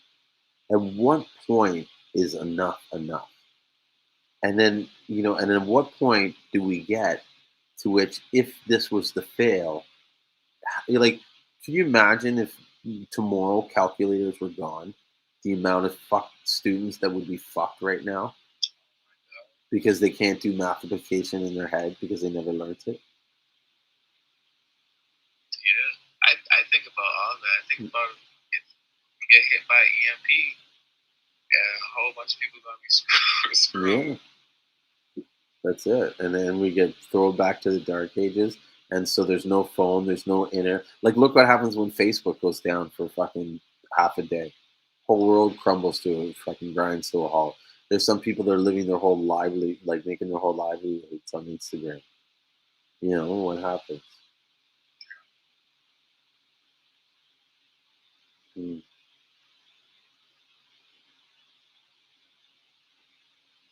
See, like I thought about it. I thought about the Neuralink, and like, see, I'm not like I was mixed feelings about it, and because I see the good in it, but I can see how it could be like it could be horrible. I can see how it could be real bad, but I see how it could be real good too. Like if you put left, I like collecting the data, but the thing about it, what can be scary is with they can use the data after a while. So basically, if you go ahead and my bad, excuse me. If you go ahead and you get collect enough data for you yourself, like for example, like if they had the Neuralink from a young age all the way until they die, they will probably be able to use it as an artificial intelligence to make that person, live forever in that sense. And I know they're not really living forever. This is going to be basically a shadow of them in something else. But it's almost like, suppose you can carry around, like, like if your cousin passed away early or something like that, and like you had the Neuralink of him, and they put it in your phone so you can hear his voice and saying stuff like how he would say it. It'll be sad at first, I guess. I don't know, but at the same time, it'll almost be like they're still there. So, it sounds so creepy. It sounds like, to me, I promise and everything, it just sounds like magic, right? But that's how I see technology. Yeah, yeah. But I also feel like sometimes we go into areas where, like, it serves no purpose to do that. You know what I mean? Like, why put yourself in that? Like, let the person go. You know what I mean? She's gone. That's it. Move on. Don't try and, like, that's almost like the equivalent of like stuffing your human stuffing a human being. You know what I mean? Like doing taxidermy. Yeah, that's creepy to me for sure. Mm-hmm. So you have this voice, and you can have this conversation of a guy that died. You know what I mean? Yeah, right. That's odd. It's like. It's but like, at the why? same time, you see where some people might want that, but for me, that could be a little creepy, right? I don't think people should be given the option to want that. You know what I mean? Because you're right. It is freaking creepy, and it really, at the end of the day, serves no purpose but like just like personal satisfaction. That's what it is. Yeah. I'm pretty sure in some years coming up, they're gonna have an example of something close to this, and it's like if it's done, I would get my reaction off of like a pure reaction off of something like that because me thinking about it, like I'll just think about the bad. I'll think about the good, but I'll think about how it could go wrong. So at the same time, for sure. I mean, I and even AI for sure. It could that stuff could be dangerous too. Because, you know, not going on the iRobot kind of runaway theme as they have feelings and stuff like that. Because I don't know if you would ever be able to give a robot a freaking soul, but energy. I see energy as our soul, so I don't know because we that's what we energy can't be destroyed. Yeah. So, I don't know if you could give him a soul, but I definitely think that they could develop their own personality and understand creativity and stuff like that. And I seen an example of that. I was watching a documentary between today and yesterday called AlphaGo. You ever heard of AlphaGo? No, Alpha Go, like the Alpha Male Go. No. So have you ever heard of the game Go? So in Asia, there's this game called Go. It's like let me pull it up here on the screen so you can see it, if people can see it. But it is it's this like ancient Asian game, and it's it's a program with like white and black circles that you play on the game, and you like try to control different parts of the board and stuff like that. Um, um, like people are like championships and shit like that. They play like grandmaster, this and that. You move your phone away so I can't hear you. Oh, sorry. Can you hear me? Yeah, I can't. So black and white boards, they change. Yeah. Are you watching on the live stream or no? Yeah, I'm watching now. Yeah. Okay, so I'm gonna put it on here so you can see the image of what I'm talking about. Like once you see it, you're like, "Oh, that thing." You see it? Oh no, you don't. There it is. You see what I mean? The game board. Oh yeah, yeah, that thing. Yeah. Oh yeah, and then you have to like block it off. I played it. Yeah, it's hard to learn too. Mm-hmm. The computer whoops my ass in this. So you see this image here and stuff where the guys are two playing. So basically, this guy Lee Sidhu, he's like a grandmaster champion of the world, and he played against this computer AlphaGo from Europe, the UK, where it was using artificial intelligence to learn the game and come up with probabilities and stuff like that. And so the guy lost, like the computer beat him and beat him a lot. But there was one point where, the computer began learning new strategies and it started creating ones out of nowhere that just kind of stumped the guy because it was so random and unique that it was kind of like the guy like almost cried. He was just kind of like so touched about what this computer had evolved to. It wasn't just trying to map out probability. It was creating new strategies through its experience. Okay, and that's it right there. That how it's see it's if someone was to do that Neuralink and then they put their brain basically into something, then evolution, you could probably oh my gosh, it's gonna be crazy. Yeah. Yeah, in the future is gonna come so fast. Now you just see that because once we get AI smart enough, they will be able to evolve like the way of thinking. Mm-hmm. We'll be able to progress way faster. So problem solving, a lot of stuff will be problem shooting. It's gonna be done faster. Imagine so okay. How about this? Are you against having like a bot in your house, almost like a Siri? It's a Siri, but this Siri is moving around. He'll just walk up behind you, like, "Hey, you look a little parched. You want some water? I can tell you're dehydrated. Been talking a lot." And he's even joking around with you with your type of humor. Would you be against something like that? I don't know if it'd be against something versus they would just irritate me. Do you know what I mean? Like I'm one of those kind of guys. I have a lot of patience, but I get irritated really easy. Understood. And so it would just be like if you started doing all these stupid things, then I would be kind of like, get the fuck out of here. Just go. Yeah.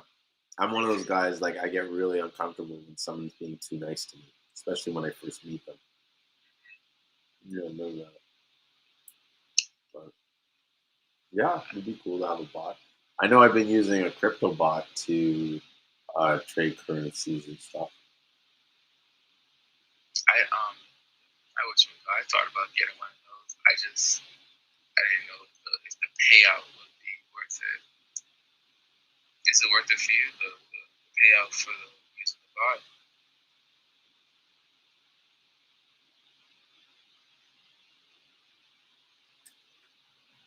Oh man, yeah, you about to go.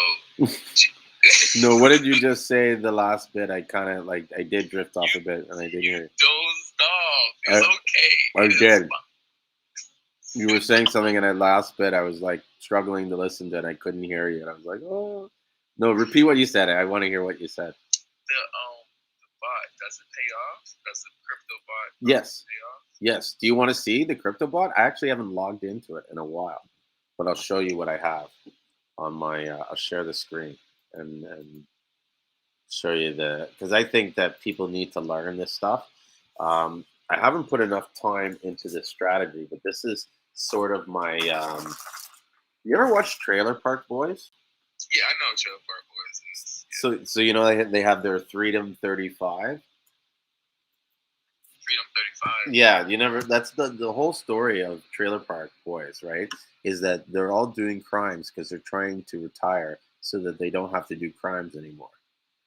Right? So when you see them getting all in those like schemes to make money and shit, or at least in the first like 5, 6 seasons, it was all about their Freedom 35, and they wanted to basically be able to retire at age 35.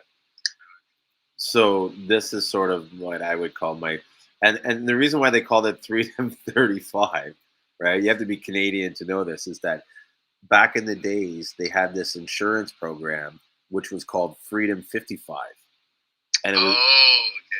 Yeah, and it was designed so that you would, at 55, you would, retire and stuff. Oh my gosh, these coins are doing horrible. Yeah, it's probably gonna shoot back up in the next couple. Yeah, everything's down like 30%. Actually, oh no, that's euro currency. So all the crypto's looking bad, so I don't really want to show it too much, but I'll show you the program so you understand like how this thing works and how people make money from it. So the product's called Crypto Hopper. And what Crypto Hopper does, it's like basically an online trading platform that connects to your exchange, and it finds coins using a strategy that you pick, and it will buy them and sell them so that you make a profit. And so you go into these things called strategies here, and they develop these sort of types of conditions that you use to say when to buy and when to sell. And so you look at this guy's strategy here. His average take profit is 17. Oh, sorry, no, those are the settings. It doesn't. I thought maybe, oh, here, maybe it is in the settings. Credit strategy.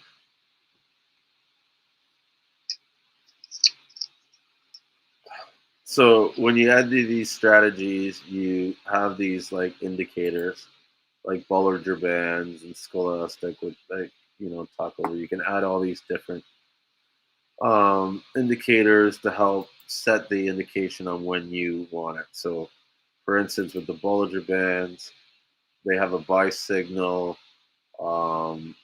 It's got to be necessary, like it's a necessary to buy, and then it sets the parameters on which to set the chart.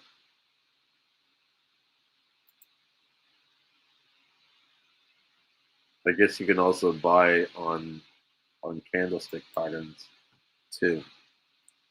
So you can test these strategies using backtester, right? And so they'll test it. You can select a currency. I don't know why it's in European. So, anyways, let's move along. Fucking. So basically, this is the setup that you do the strategy, and then it will go and find coins that you've told it to in your configuration settings, which are. I don't know why it's so slow to load. I get it. So what platform does it trade on, or does it trade on its own thing? The crypto. So Like- you set the platform that you trade on. So you create these things called hoppers, and so the hoppers are all here. And you can even create when you subscribe to the service, because there's a free service, and then there's a service for like $20 that starts at. And so when you subscribe to the one at $20, you get to pick more coins, and you get a paper trading account. And so you can practice your testing and stuff. And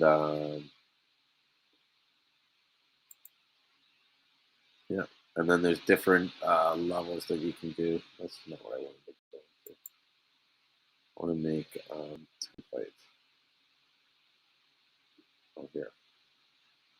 Because when you make the template, it will show you all the what's we call it, all the different current exchanges. So here's all the exchanges that it works with: Binance, Coinbase Pro, BitTavavo, KuCoin, Binance USA, Kraken, Bittrex, Bitband, Pro, Crypto.com. You see the names here. So these are all the different exchanges that you can connect to.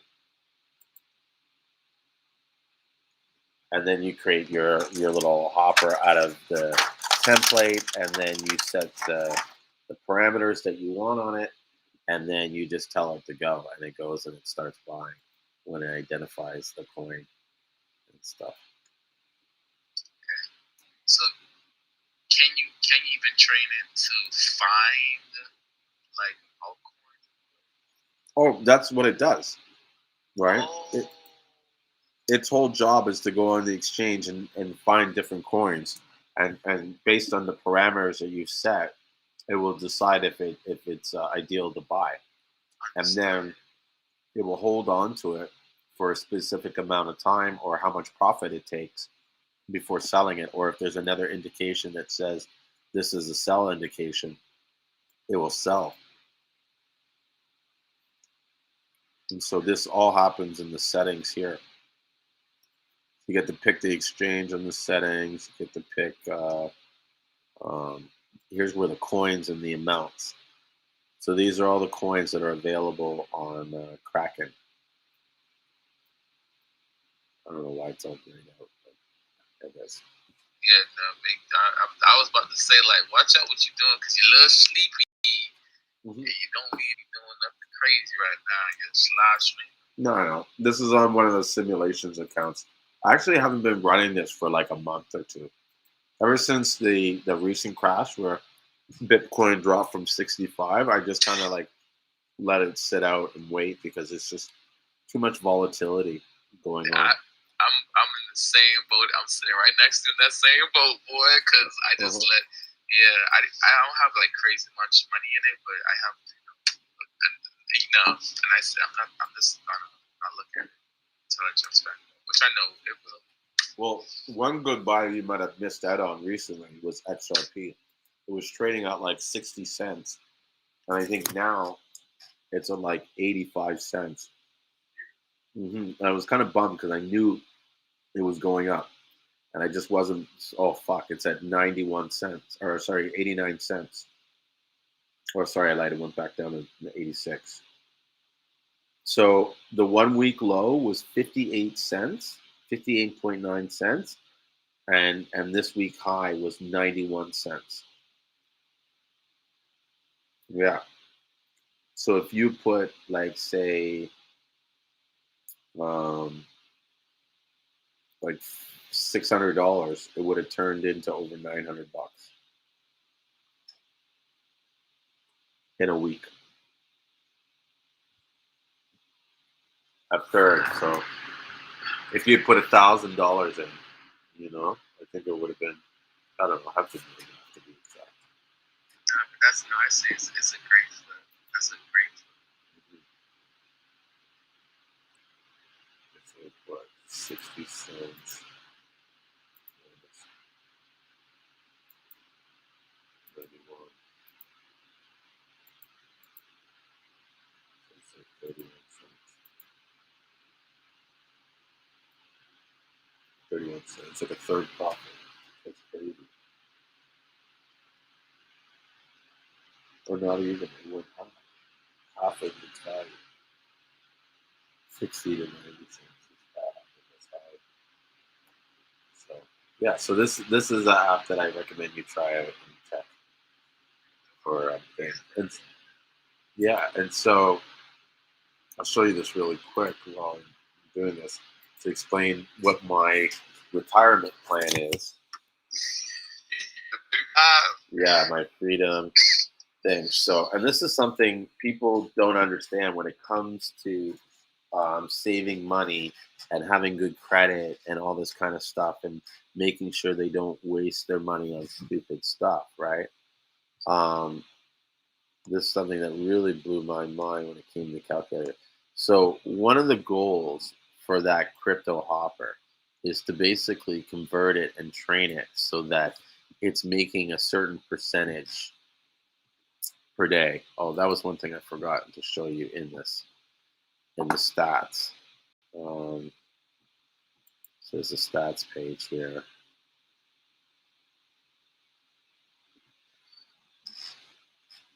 I wonder how far I can go back to kind of illustrate. Wait, was it the first? Maybe it was before that, December 31st.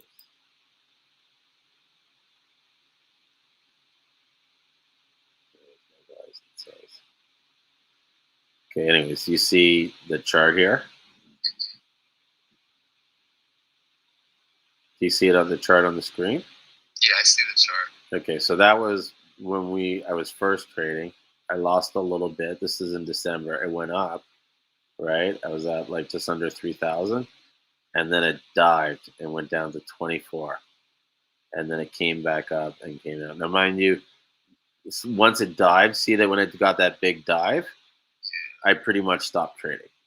I was just like, fuck it. Like, like I'm gonna wait till like money gets back up and stuff. But you see how it's gone up and gone down, right? So the value of it has fluctuated this much through the coins, right?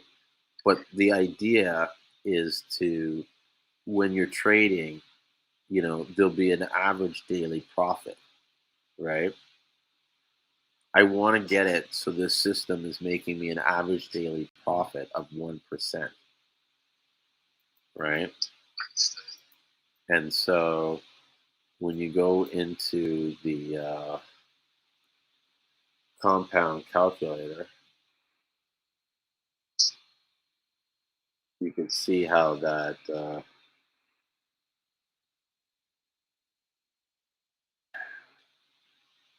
how using this with the 1% gain on it can generate a lot of money. So here's the initial purchase amount, daily interest rate and percentage, 1%, length of term. So let's say it's 10 years.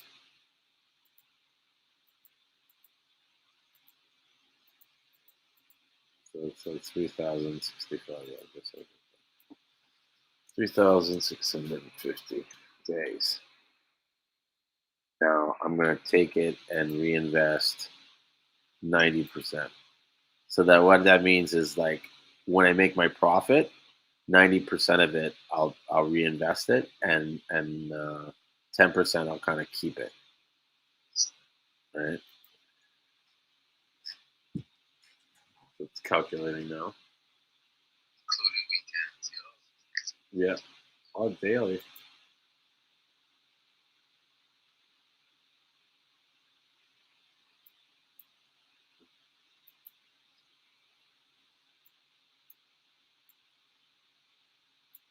course, it's gonna glitch, right?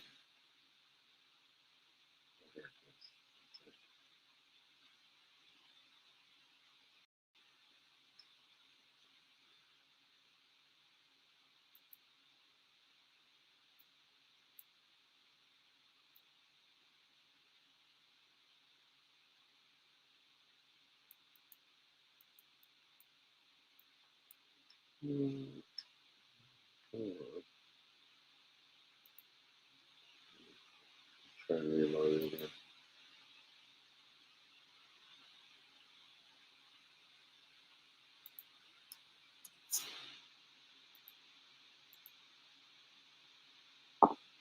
Oh, I can't see the face.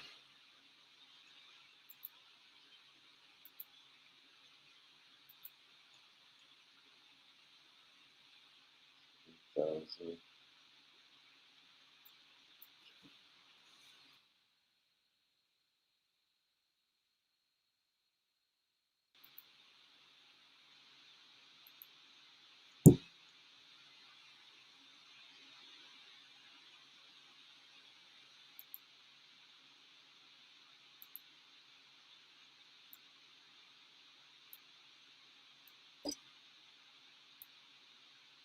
Why is this? Okay. The page won't let me. You think it's a calculator like just is having a hard time computing it? Maybe. I don't think so, just because I think it's just a website. Interest calculator.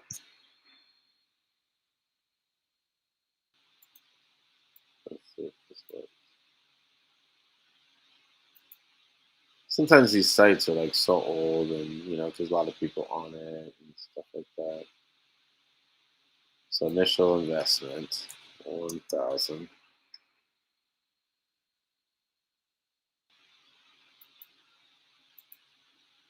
I don't know what this regular edition is. 1%. Interest is compounded.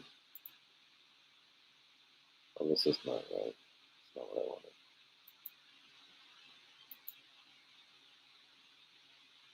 I gotta do daily.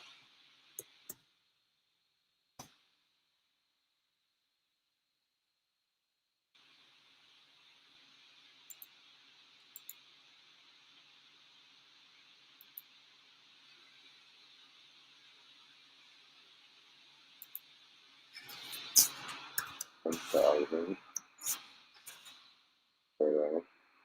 10%.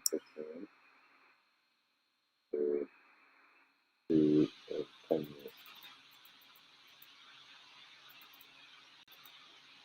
Include weekends. Investment rate 90%.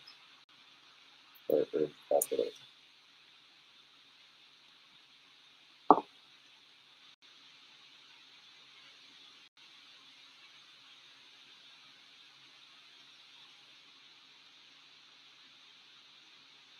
So in the first year, right, you would make $19,000.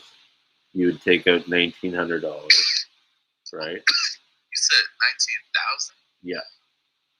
So if you took $1,000, right, and compounded it 1% daily, right, including the weekends, and you took 90% of that profit that you made from that interest that you made from investing daily, right, and you reinvested it after the end of the first year, you would be making $19,000. Yeah, that's 1% interest time because there's no additional money on it. So the first year would be 18,000. No, this is not right. This must be like them thinking you're putting in $1,000 a day. That must be the earnings. No, how?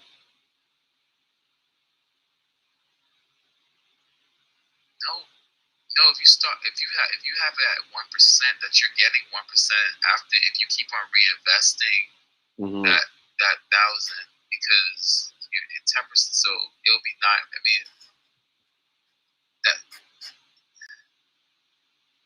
Let me find another calculator that fucking works properly.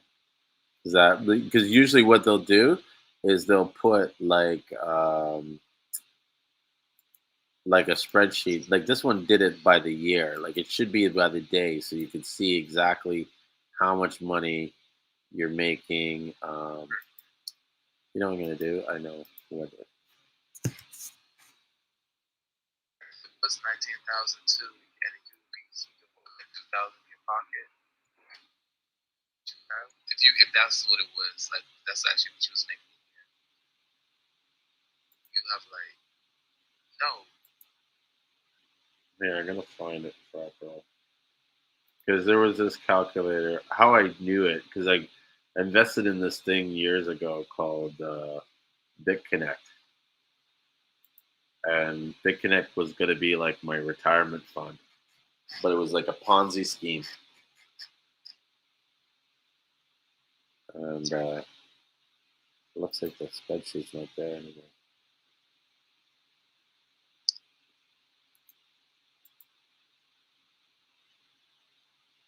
Maybe this is it.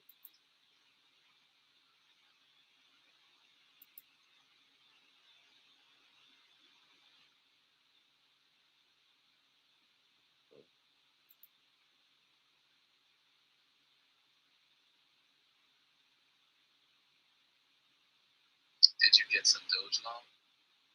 No, I never bought Doge. No, not Doge. Doge long. What's that? That's Elon's coin. What? Elon's coin.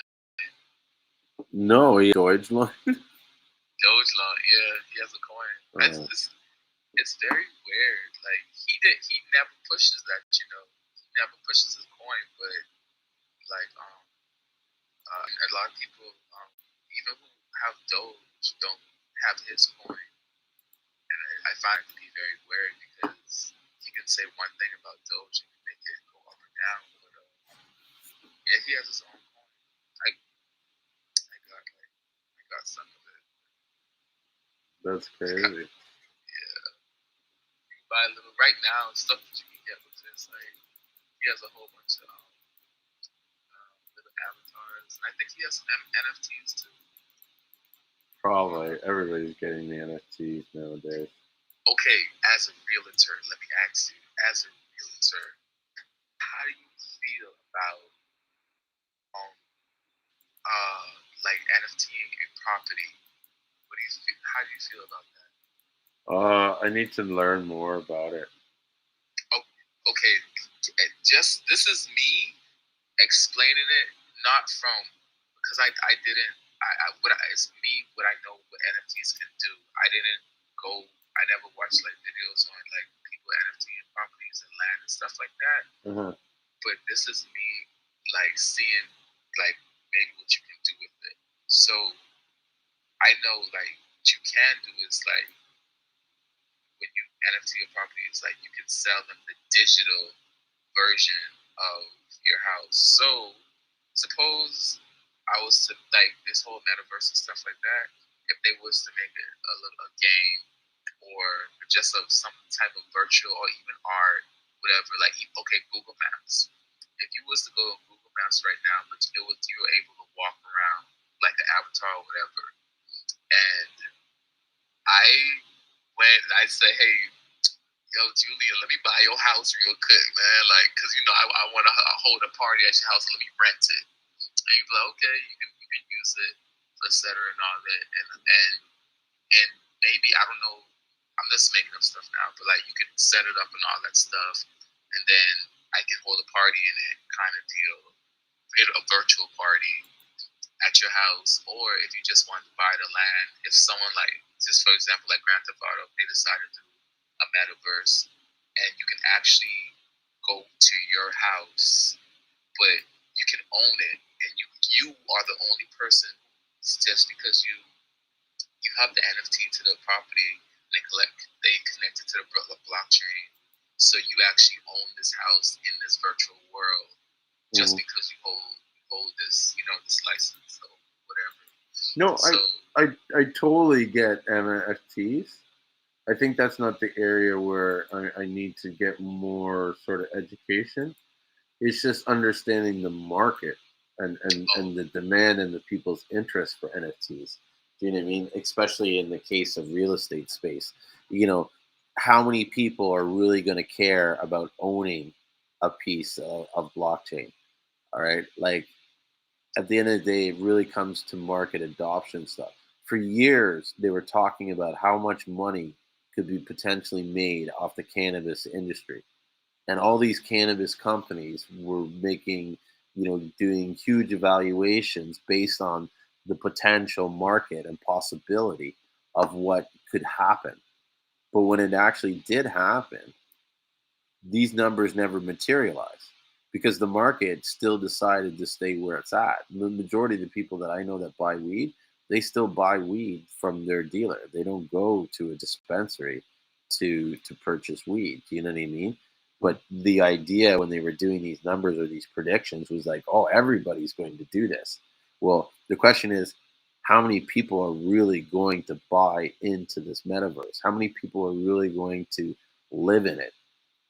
And how long is that going to actually take before it happens?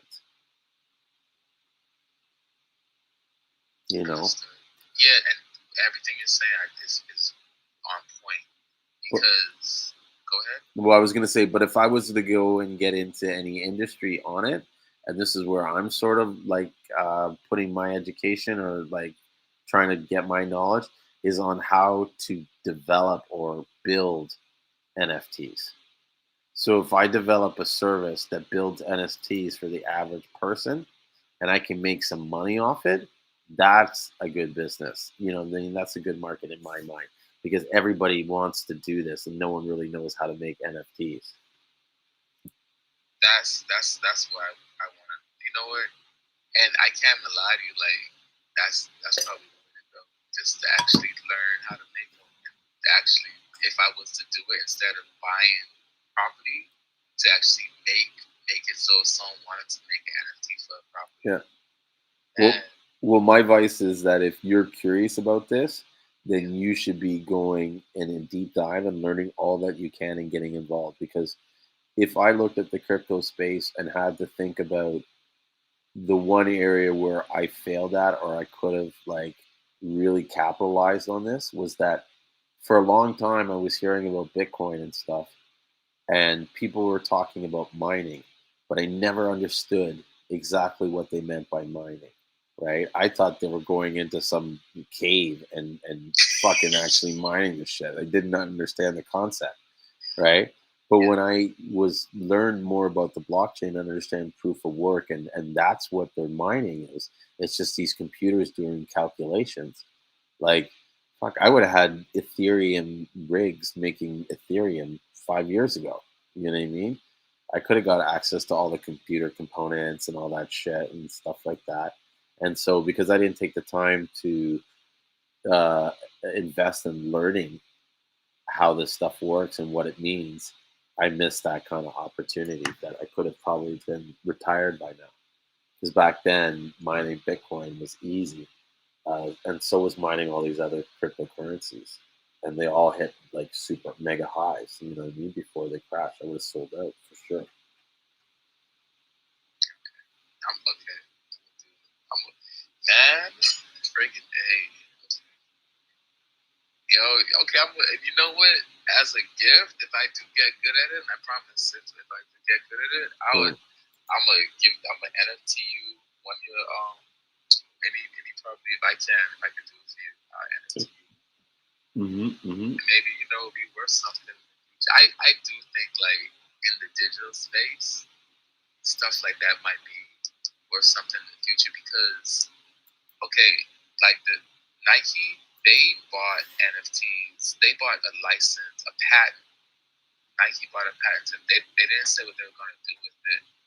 But me knowing, I have friends who are sneakerheads, and I know for sure if when they do play games and stuff like that, if Nike says, hey, if you buy this shoe, it comes with an NFT, and you'll be able to wear it like, basically, or you could put it in your house in your shoe, or you could wear it while you're playing a game or something like that.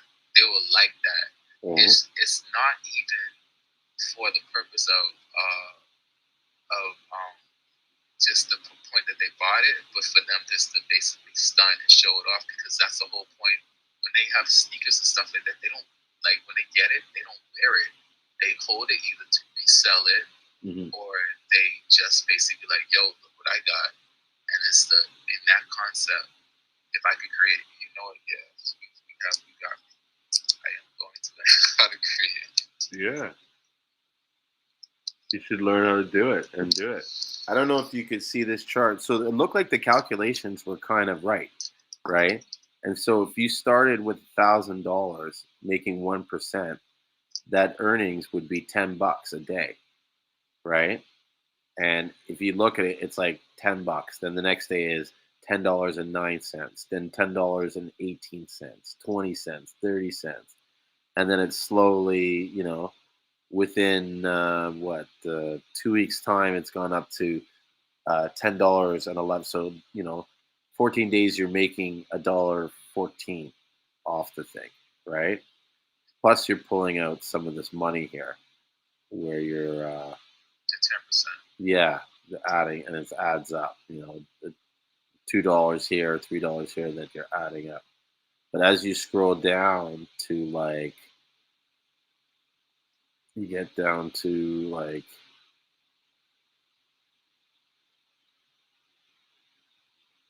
the end of the year, right? Say 365.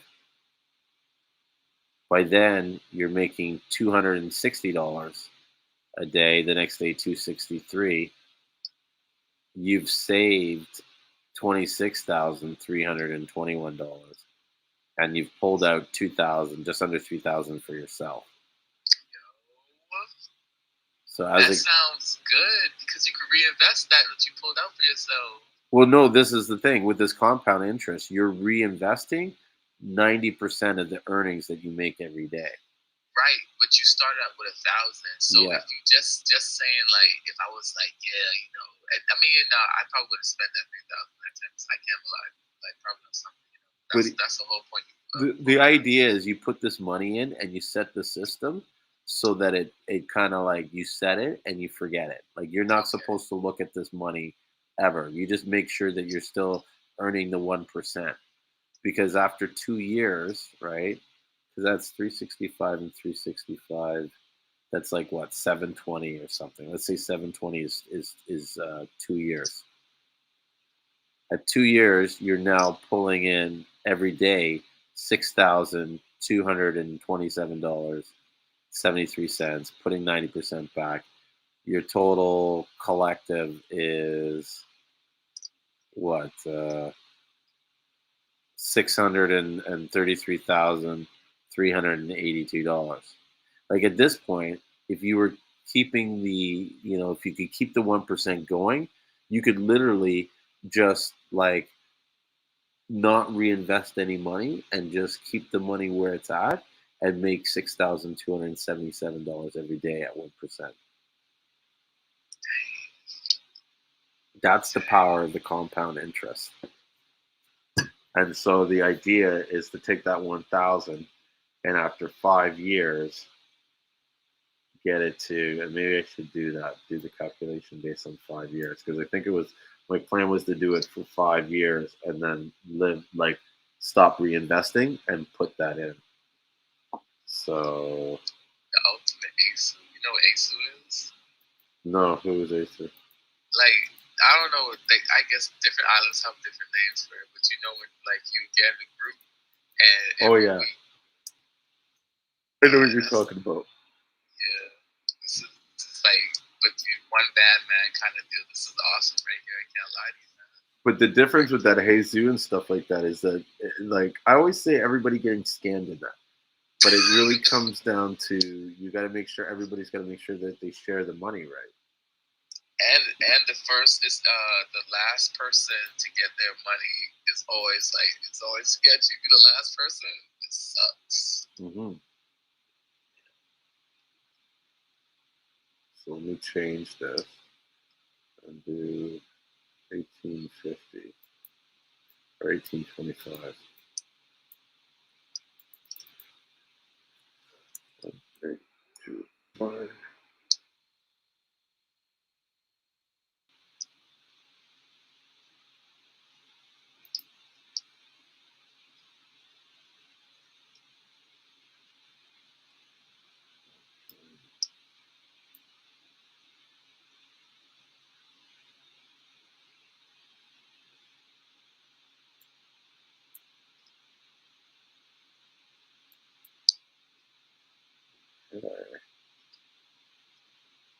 Okay.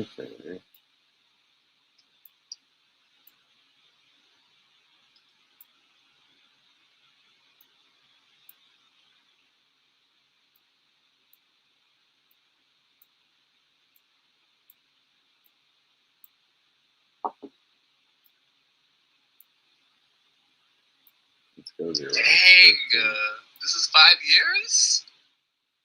Yeah. Oh my god.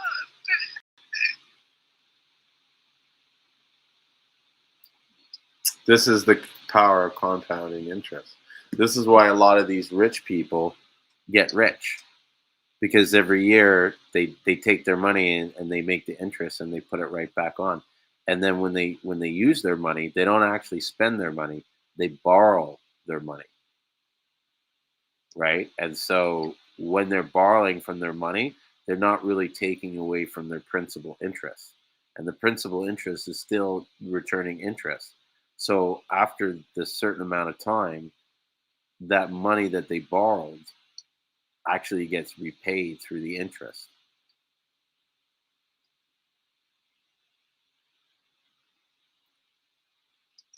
But look at that, 72,000. And so these kind of daily gains, they might be difficult to get, but once you get the system or the like sort of like the algorithm to figure it out, it's like, and as long as you average 1%, like maybe some days you'll do 2% or 5% gain, and then other days you might do -1. But as long as you average out 1% over the consistent whole time, these are the numbers you should be getting. You could even do it for 3 years and just keep it going after that and retire. But this is why you need to save money. Yeah, well, just because, like, whether it's crypto or whether it's you saving your money, you putting a few bucks every day adds up. You know, even in the case of going back to this chart, if you go to the beginning, you know what I mean? Imagine you could create a business where, you know, you start by making $10 profit every day, you know, but maybe after a few months, your profit increases and now you're making $29 profit every day. If you put that profit away, you know, it adds up. After 120 days, you're going to have $3,000. That's just $29 a day. Some people spend that on garbage every day.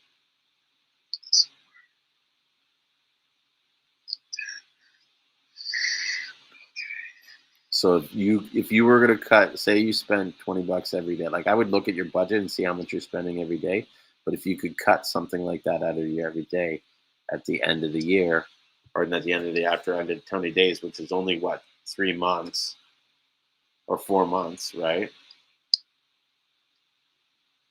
Right. That's $3,000. I'm gonna tell you right now, I do not spend $29 a day. But, I know, but there are people that do. Oh yeah. Oh, I could. Yeah, easy. Mm-hmm. But I'm gonna tell you, like, I'm gonna use this. Like, this is a great blueprint. Just to, if I have to start off, like, even, you know, if it's $1, Mm-hmm. I'm gonna start like You just showed me the power. Yeah, that's up. I'm watching it too. I think I'm gonna get something, and I'm gonna get action food. And like anytime I'm cash out like that, I'll put like in it if I can get more, put it in there. Yeah. Oh, that's crypto right there. You know. But I think I'm gonna pull the parachute cord, bro, because it's 2 o'clock, and if I don't pull it soon, I'll be talking all night with you. Oh man, no, you hit me with a SpongeBob 1 hour later because I know 1 o'clock is the time.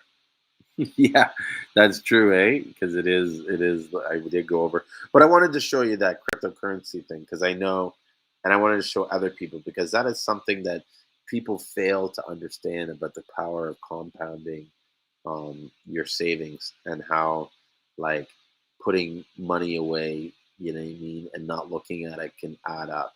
Like, even if you did this in your business where you took, say you had sales every day and you just made sure you took $30 out of your sales every day and just put it away, like what you would have after a certain amount of days that you did. That's where the wealthy barber,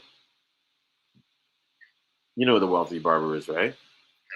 Okay, there's David Kawasaki. He writes this book called The Wealthy Barber, and in it they talk about how it's important to save 10% of your income and put it away right away, and then this stuff adds up over time. Is he Jewish? The person you're talking about? No, he's Asian, I think, or Korean. A Jewish guy gave me that same advice.